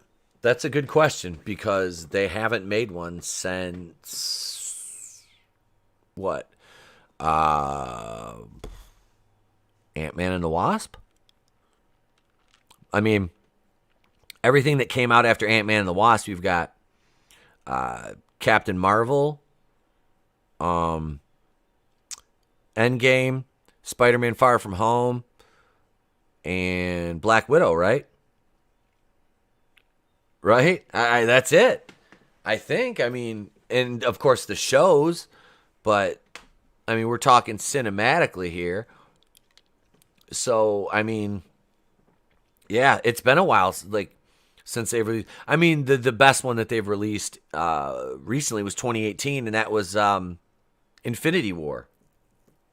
That was Infinity. That's the best Marvel movie. That's the last really good Marvel movie to come out, as far as I'm concerned. Parrot Head. What? Let's see. I highlighted the wrong comment. Nano Reaper. I wonder why Wakanda is a shithole of an idea. Iron Man. Yeah. Godzillionaire. Midnight Sads was talking about how Disney is going to deepfake Harrison Ford for a lot of Indy 5. What's stopping them from deepfaking Chap? They could. You know, they could. Guardians of the Galaxy was good, but that came out before Infinity War, though, and Ragnarok. Because Ragnarok came out in the end of 2017. Guardians of the Galaxy 2 came out in, I think it was like the May movie of 2017, wasn't it? But I liked it. I liked both the second one a little bit less than the first, but I like the Guardians of the Galaxy movies. Yeah, I could see them doing that. I could see them deep faking him, Godzillionaire. I could see it happening. It seems like a plausible scenario for them to do. So I don't know, but let's jump into this article here. So Marvel Studios probably knows where What If will lead, and that could include a cinematic spin-off or some new characters being introduced. This would be, yeah, then they'd have to CG her because she took the super. Okay, all right, so here we go again. Let me talk about this for a minute here, because this is an inevitability. They do a live action thing. They're going to bring Haley Atwell in because Haley Atwell's young. I mean, what is she? Maybe 30, like early 30s. And I think they would bring her back to play. She's 30. Oh, she's 39. Okay. She looks very young though. So they'd bring her back to play Agent Carter again, and you know, have that. They'd CGI the shit. They'd CGI the shit out of her, and make her like all jacked. Which I hate. I hate when they do that. It's like, just cast an actress who has a little bit of muscle and looks like, you know, just do the right thing. Tommy, Guardians was Guardians 1 was 2014. Guardians 2 was 2017. Give us Wakanda Land, it'd be better. Yeah. I don't really like the MCU. Trust me, you're in the majority now. Phase 4 is panning out to be a woman pandering fest with bad writing so far. Oh, it absolutely is. You know, the whole theme of this phase is, you know, we're strong women and we don't need no man. That's what the whole thing is. That's literally what the whole thing boils down to. Is strong woman, don't need no man. Jaleel White as Black Panther. That'd be frickin'. Why not Alfonso Ribeiro? Make Carlton be Black Panther. One of the most unique projects that Marvel Studios has done in the upcoming animated Disney Plus series, Marvel's What If, where each episode will take a beloved Marvel characters and put them into strange new situations. For example, the first episode will ask the question, what if Peggy Carter took the superhero serum? Superhero serum? Super soldier serum. Who wrote this shit? This is by Joseph Furnish. Well, he should furnish himself with some new English abilities and writing skills and things of the like. The second episode will feature an interesting premise with T'Challa as Star-Lord. As exciting as some of these stories will be, one drawback is the limited time fans will get to spend with each of these universes, as each episode will only be about 30 minutes. With recent reports suggesting that What If episodes will have direct effects on the multiverse. However, it seems like What If fans have a lot more to look forward to. And recently, a What If producer has even suggested that live-action spin-offs are on the table. Source: What If episodes could expand into live-action MCU spin-offs. This is from Inverse.com. In an interview with Inverse, executive producer Brad Winderbaum suggested that What If characters could potentially receive their own live-action spin-offs. Although this idea may seem absurd at the first glance, it could make a lot of sense for the continuity of the MCU. Brad had this to say about the possibility. We wanted each story to be able to be open and shut in that half-hour time frame, but it's hard not to imagine more chapters with some of these characters. I hope that one day we get to see some of these adventures in some of these alternate timelines. All you have to do is prove that is look back at how many stories from What If comics ended up in the main continuity of the comic universe. My prediction is a similar thing could happen on the cinematic side as well. While this is in no way an admission that What If spin-offs are in current development, Brad does highly insinuate that Marvel Studios already has plans set in motion. There have been rumors that Captain Carter, who would be introduced in the first What If episode, would appear in a live action in the upcoming Doctor Strange in the Multiverse of Madness. If this turns out to be true, then fans can expect a lot more What If shenanigans having an effect on the multiverse. Although some characters and storylines may be hard or impossible to introduce into the main timeline, Chadwick Boseman's Star-Lord or Zombie Avengers, for instance, the limitations are practically endless. Well, I mean, you just named limitations, so they're not endless. What If will be the latest Disney Plus installment for Marvel Studios after the huge success of WandaVision, Falcon and the Winter Soldier, and Loki. Were they though? Were they really huge successes? I just don't see it. Tommy the Guinea Pig Collective, Guardians 3 will more than likely be a train wreck. Yeah, I don't, that kind of sucks because I really like the Guardians of the Galaxy, films. And my thing is I hope just please have at least a good soundtrack. If the movie's going to suck, just have a good soundtrack. Nano Reaper, but the TVA was to prevent the multiverse. Oh, trust me. I know. But, they can't stick to their own continuity. That's a problem. They can't even stick to their own continuity here. Loki, calling WandaVision a huge success is a overstatement. Falcon and the Winter Soldier, I'm sorry. If it wasn't for John Walker, and to a lesser extent, the quick Madam Hydra appearance, but John Walker was probably the best thing about that show, to be honest with you. They made Bucky look like a weak idiot. I mean, it was the Dora Milaje or whatever they are from Black Panther. That appearance, their little cameo was cringe. What Godzillionaire said, well, let me go to Horny Al first. Disney never really released the true viewing numbers for their Disney Plus shows. I'm skeptical if they were hits. Exactly. Godzillionaire, the Guardians of Cleveland have a better chance of being good than the Guardians of the Galaxy 3. Yes, they do. Speaking of which, I need to buy myself a Cleveland Indians hat.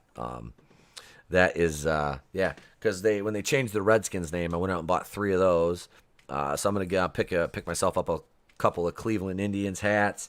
Gotta get a nice fitted. Gotta be nice fitted hats too.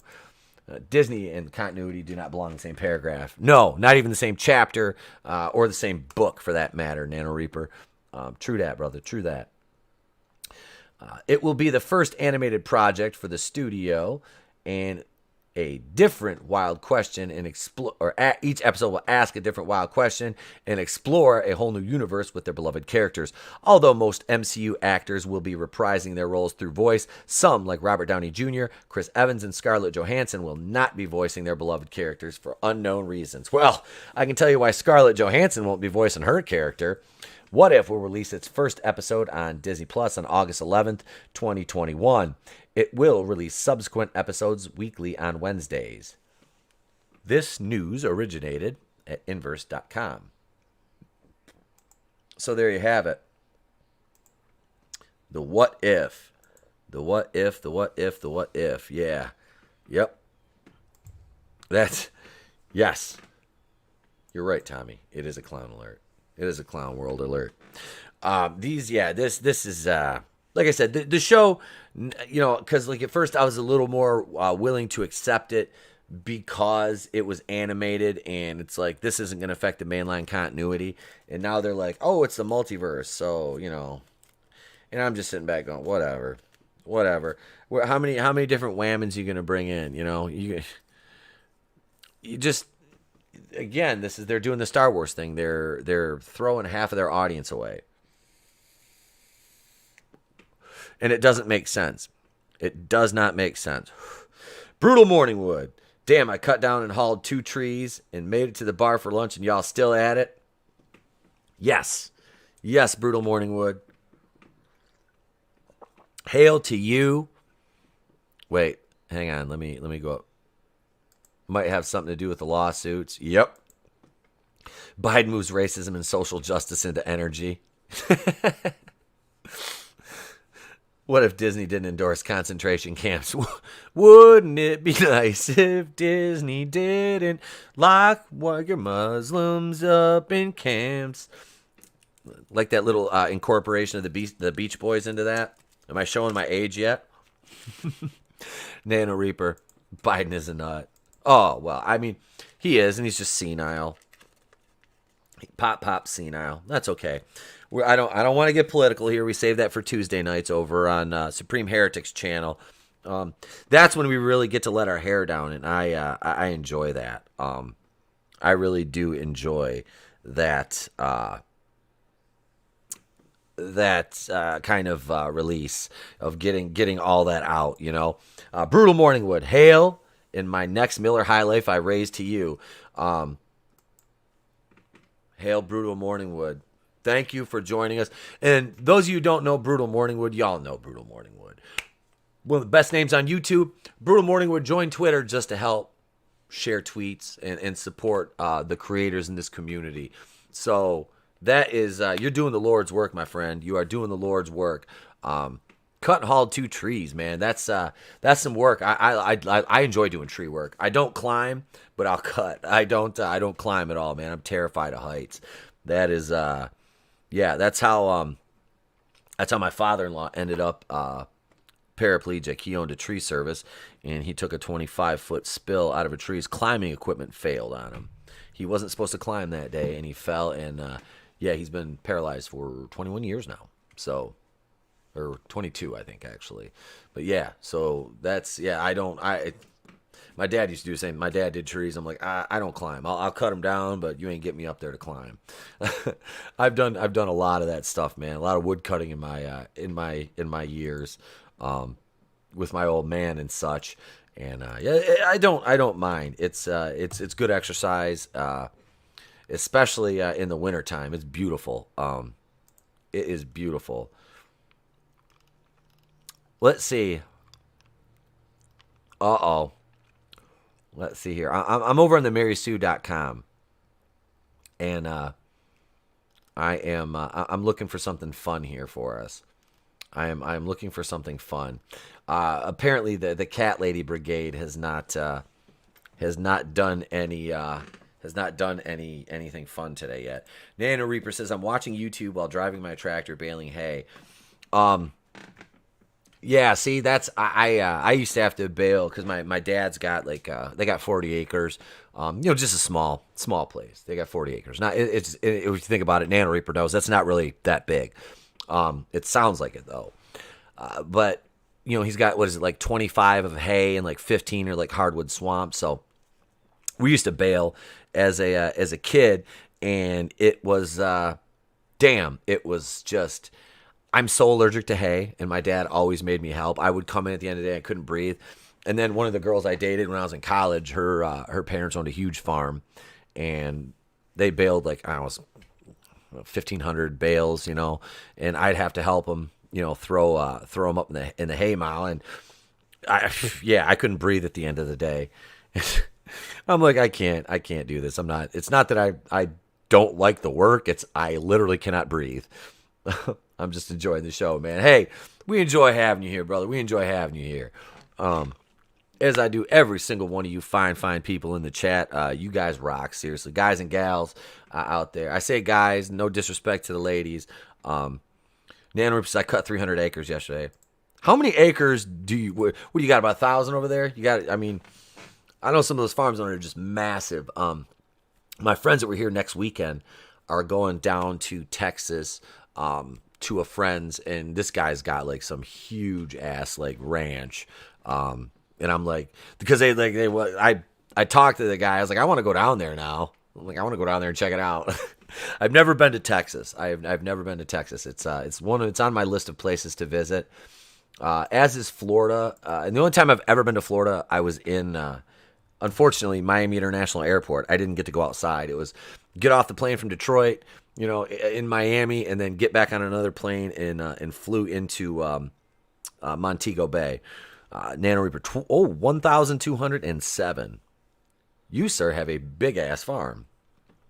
That is impressive, man. That is impressive. I dig that. I dig that. Let's see here. I'm still looking. Do y'all want to talk about Seth MacFarlane? Can we talk about Seth MacFarlane for a minute here? No, it's not over yet, Lola. I was late starting, and I'm kind of waiting for my wife to go to let me know when she's getting ready to go to lunch, because I'm going to get Subway today for lunch, because I don't feel like cooking. I'm cooking dinner tonight, but I don't feel like doing cooking lunch. So I'm gonna go get Subway. So the biggest ranch in the world is in Texas. It's over 256,000 acres. Holy shit! That's huge. Seth MacFarlane, like this cat, his beef, and I don't want to go. We all know who Tucker Carlson is. All right, we all know who Tucker Carlson is. Seth MacFarlane now is. I wish Family Guy was on another network, because Fox employs Tucker Carlson, and I'm like, do you feel the same way about Don Lemon? I want to know where the bar is set here. And this really sucks for me, because I'm honestly a huge fan of Seth MacFarlane in his work, man, especially, doing the voice work and all like that. I respect the guy. He's so freaking talented. But no, I do. I hate seeing people like that I professionally respect, but I have to kind of try to separate that. And I'm a huge, I love the Orville too. A big shout out to PJ Orville Nation. We're not doing the Orville Nation stream tonight, so you won't be able to find me over there this afternoon, as we're not coming back until next week, as PJ is in the midst of some travels.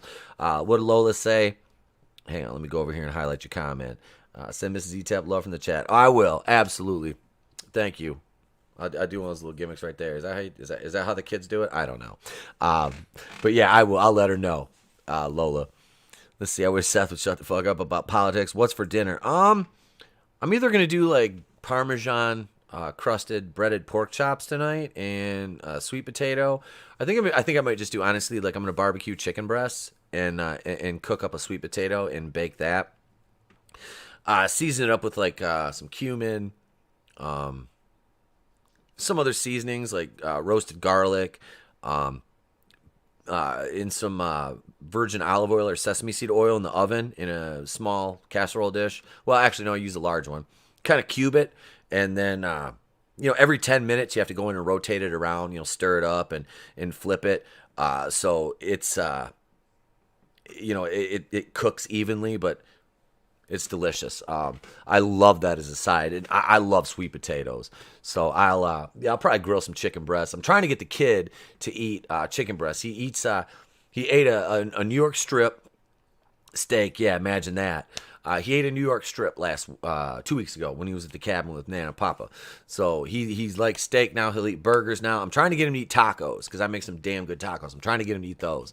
But he's such a fussy eater, so he likes chicken nuggies. I'm like, hey man, why don't you try barbecue chicken breast? Because he likes barbecue sauce. So there is an unclean joke in there somewhere. Let's see. See, that's badass, Nana Reaper. My hands are soft compared to what I was raised and putting everything you get to do. My alien puts himself up front in the world. Hell yeah. Yeah, Chris, it's and Superfan. Yep, I'm doing that, and it's nice out today, so I do feel like barbecuing. It's like last night, I literally, all right, so normally you guys see me on the night streams. I'll have a glass of wine. If I'm streaming, watch parties, I'll get crunk. I'll have. Does anybody say crunk anymore? They're boomers like me. I don't know. I'm not a boomer though, but I'll have some beers, whatever, maybe a few mixers. Last night, July is our vacation month. I drank so much this month. I haven't had a glass of wine on a stream until like last night. I was like, I'm having a glass of wine. It's like I felt good. I'm like, I'm having a glass of wine tonight. I'm like, it did. It tasted good. But then the problem was after the stream was over, I came out in the living room. I went out to the garage. Was out there for a while, watched some YouTube videos, was messaging back and forth with Tony, of course. Big shout out to my co-host, Tony Tone Deaf. Love you, brother. Hope you're having a good day. I haven't talked to him since the show started, so I know he's out and about. And I'm like, I'm going to go and watch Cleveland show. So I went and put Cleveland on Hulu because I'm not going to try to watch anything like that I really have to pay attention to at 12:30 because I'm going to fall asleep. I know. It's not if, it's when. And I passed the fuck out like 5 minutes into the first episode, I think it was. I woke up at like 3:30 in the morning, went to bed. I woke up at 3:30, went to bed, and then of course the wife's up at 6 o'clock, so the kid's up at like 6:15, bouncing around, and I'm like, I did get 6 hours of sleep, but 3 of it was on the couch. So, but it's a comfortable like reclining love seat, so it didn't feel bad. Damn, we got 17 people in the chat, and I've been at this for 2 hours. What is going on, everyone? People joining in. I'm gonna give you guys a good, stream this morning because I'm not gonna do a video the rest of the day, because it's beautiful outside, and I'm gonna go set up my redneck water park in the front yard for me and the boy, and I'm gonna go out there and do that because it's gonna be 80 some degrees today. So after I get lunch, we're going to. That's what's on the docket, man. And I don't have any streams tonight, so I might be. I might do a video later on. I don't know. But we'll see. We'll see how that goes. Yeah, super fan, you love the morning show. The morning show is like rolling into the afternoon. So, like I said, we've been going right now for 2 hours. And it's good. I'm gonna pull this. I'm gonna pull this Seth MacFarlane article up though, because I do. I want to talk about this. I really do. Let me know in the chat. If you had like a celebrity that you used to really like, and then you kind of got a hint of what they stand for, and it may or may not have turned you off from that celebrity, so to speak, like to where you're like I can't even deal with this anymore. Like you won't support them in their work anymore, and that's, some people, you can separate the art from the artist, in their personal and professional lives. But then again, sometimes it's like, is that my beast of burden? To do that? If you enjoy the property that they, produce, provide, act in, whatever, write, direct. Yeah, like John Cena, absolutely. I was never a huge Cena fan. I respected him for what he did for the Make-A-Wish Foundation. But this whole China thing, I'm just like, I'm so just against him now. Nano Reaper says 95% of them. Well, that's it, too. I mean, since 2016, you look at the celebrities that have just literally publicly lost their collective minds simply because they disagreed with who the sitting president was, and I won't even say his name. But I can't fathom that. It's like, okay, the office of the president.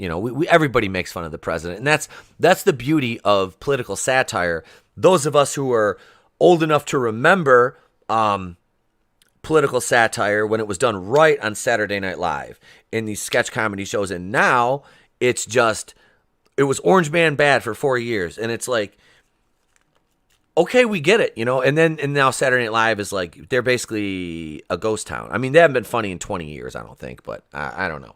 It's just like, you can't hinge all your bets on that, Brutal Morningwood says, next Miller High Life is here. I raise it to y'all, motherfucking hail. Lunchtime, be safe and stay hard, y'all. Brutal Morningwood, thank you.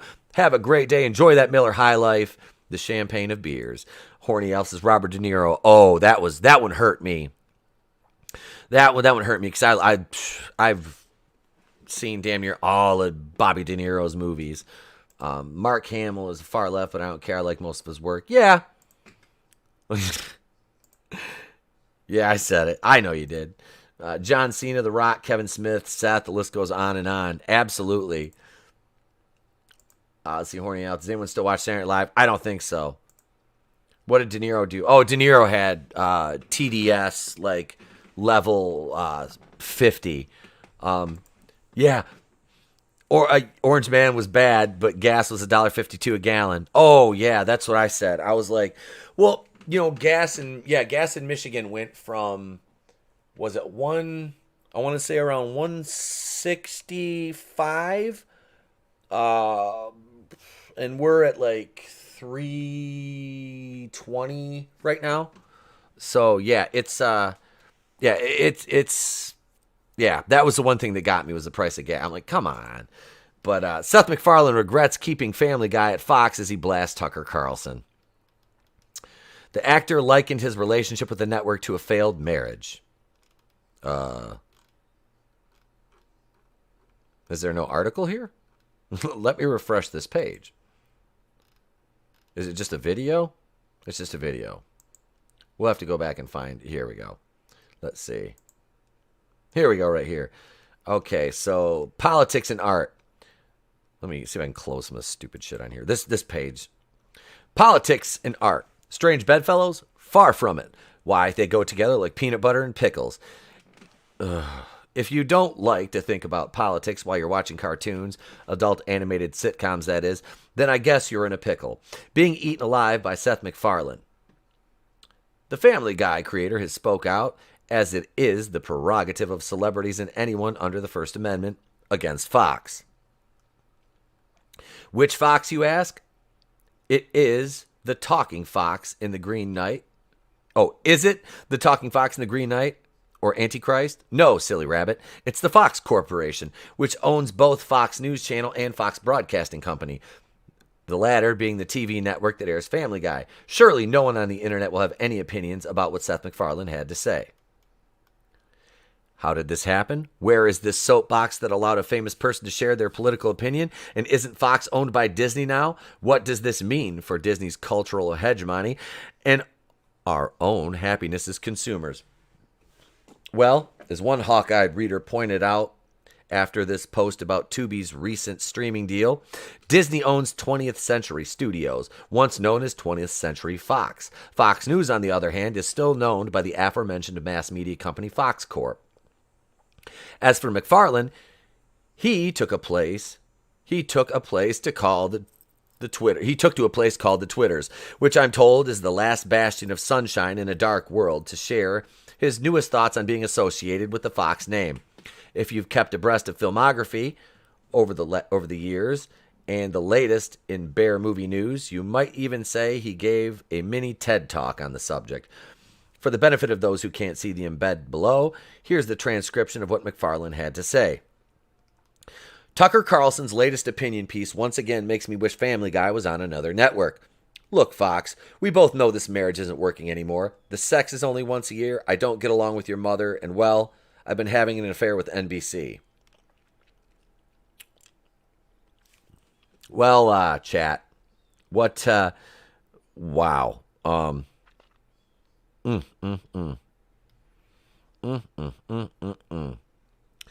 Damn. Hail my sketchbook 340. What's going on, brother? Nano Reaper says, I'll laugh if Fox cancels Family Guy again. Well, that's the thing. Okay, so here's the problem with that. Now, he's really put Fox in a tough spot here because Fox News always talks out and speaks out against cancel culture, which cancel culture is garbage. But if they cancel Seth MacFarlane for this, if they fire him and cancel Family Guy, aren't they kind of being hypocrites? Now, on the other hand, you can say that the company that employs him has the right to, end their relationship with him, as he's pretty much said, it's like a failed marriage at this point. So they can amicably part ways, and he can take Family Guy and go over to NBC with it. If he thinks they're that much better of a bedfellow, you know what I mean? So I don't know. I think this really does. It puts the Fox Corp in a very difficult spot because they don't need to end up with egg on their face here, for the sake of their own, public image. You don't want to look like a hypocrite, and that's going to be a tough map to navigate for them. My sketchbook 340. He made this statement right here on the screen about Tucker Carlson and said, he said, it makes me again wish Family Guy was on any other network. Look, Fox, we both know this marriage isn't working anymore. The sex is only once a year. I don't get along with your mother, and well, I've been having an affair with NBC, because he disagrees with Tucker Carlson. Cancel culture recently got Frank Miller. That's what I hear. Beef, it's what's for dinner. As Comic Book notes, this isn't the first time McFarlane has taken to social media to slam Fox and or Carlson. In 2020, he tweeted at Laura Ingraham, another one of the talking heads on Fox News, I really can't fathom how we produce content for the same corporation. In 2018, he also tweeted the following response to a clip from Carlson's show. In other words, don't think critically, don't consult multiple news sources, and in general, don't use your brain. Just blindly obey Fox News. This is fringe shit, and it's business like this that makes me embarrassed to work for this company. Well, I mean, let's be honest. That sounds more like CNN and MSNBC to me. You know what I mean? Because, yeah. Folks, I don't write the entertainment news. I just report it in a glibly entertaining manner. So don't shoot the messenger here, even if he is having as much fun riffing on it as a late night talk show host or a cave troll on the loose in the Lord of the Rings, Fellowship of the Ring. If McFarlane's comments rub you the wrong way, I encourage you to send your hate mail to the same dead letter office where a contingent of hypothetical Zack Snyder fans may have been sending their mail for the last 2 weeks. When you tweet, go ahead and include the same hashtag. Megabucks Marvel Payola DC Meathead. But feel free to remix with other trend-worthy phrases that are relevant to Family Guy. Might I highly recommend hashtag it insists on itself, or perhaps it rubs the lotion on its skin, or else it gets the tweets again. Okay, so did Seth MacFarlane write this article? Mm-hmm. Yeah, did he write this article? Because that sounds like his humor. That's BS. Seth just wants out. It's an old adage. Absolutely. I think I do. I think yeah, he just wants out of his contract and won't say it. You know? So that's where that sits. He won't admit to just wanting out, so he's got to make up it's so, and that's funny too, because while McFarlane is, I don't watch Tucker Carlson all the time. I do watch him from time to time, but to be fair, I sit there and I suffer through CNN and MSNBC too, just to see what they're all saying. I like to get all the different opinions, but I try to severely limit my news intake during the course of a week. Besides, I focus on entertainment. I don't want to look at national level politics at all because it's just so depressing. You know what I mean? It's depressing. That's why escapism is so important. But it is what it is with us. They don't care. They just want to, they just want to preach to you. They don't want to entertain you anymore. There's got to be a message. There's got to be a underlying motive and agenda, and it ruins entertainment. It really does. That's why supporting independent creators. So I'm out of focus here. That's why supporting independent creators is so important. It is. Back your independent comic creators, back your independent cartoonists, independent filmmakers. There's a myriad, a veritable cornucopia of them to throw your support behind, and make our entertainment give us what we want out, which is fun, joy, escapism, and things of the like. There's so much more out there going on than what's happening inside this idiot box right here. And with that being said, it's been 2 hours and 12 minutes. This has been a good morning show. We're gonna do it again tomorrow. We'll do another morning show tomorrow. Probably in lieu of a video because I have plans tomorrow night. So I am going to I'll do another morning show tomorrow, and we'll hang out. Hopefully it'll be we'll start at 9:30 tomorrow. We'll probably go 9:30 to 11. I'll see if I can get Vassy and Coach Loudy on with me tomorrow. We'll do that. Let's see, my sketchbook 340. I want to acknowledge this comment though. He's using political BS to fuel a contract release, because if he uses this to negotiate a better monetary deal, the left will come after him. Yep, that's it. That is it. So thank you all. Tina Bojan says, thank you for a great stream. Thank you for being a great supporter, Tina Bojan. I do appreciate you. Adam Shawhan, thank you, bro. Nano Reaper, thank you, brother. Tommy the Guinea Pig Collective, give you a 2 sweet. Chris Underwood gets a 2 sweet. Horny Alf, hail to you. Nano Reaper, like I said, of course, brother, you are here. Even when you're not here, you're here. Curtis YZ was up in the house. Brutal Morningwood. Admiral Tiberius was here. Keely Chow. Parrothead, of course, Mr. Parrothead. I got to check my DMs. Lola Meets. Best avatars on YouTube. Check out Lola's channel. She is steady growing. Check that out. Get over there, subscribe. Godzillionaire was here. Who else we got? I'm scrolling back as far as I can. So thank you all. My stomach is grumbling. I'm going to go get Subway. So until the next time, until we release another video, ladies and gentlemen, I am Itepo Kuian of The Place to Be Reviews. I have been here with all of yous.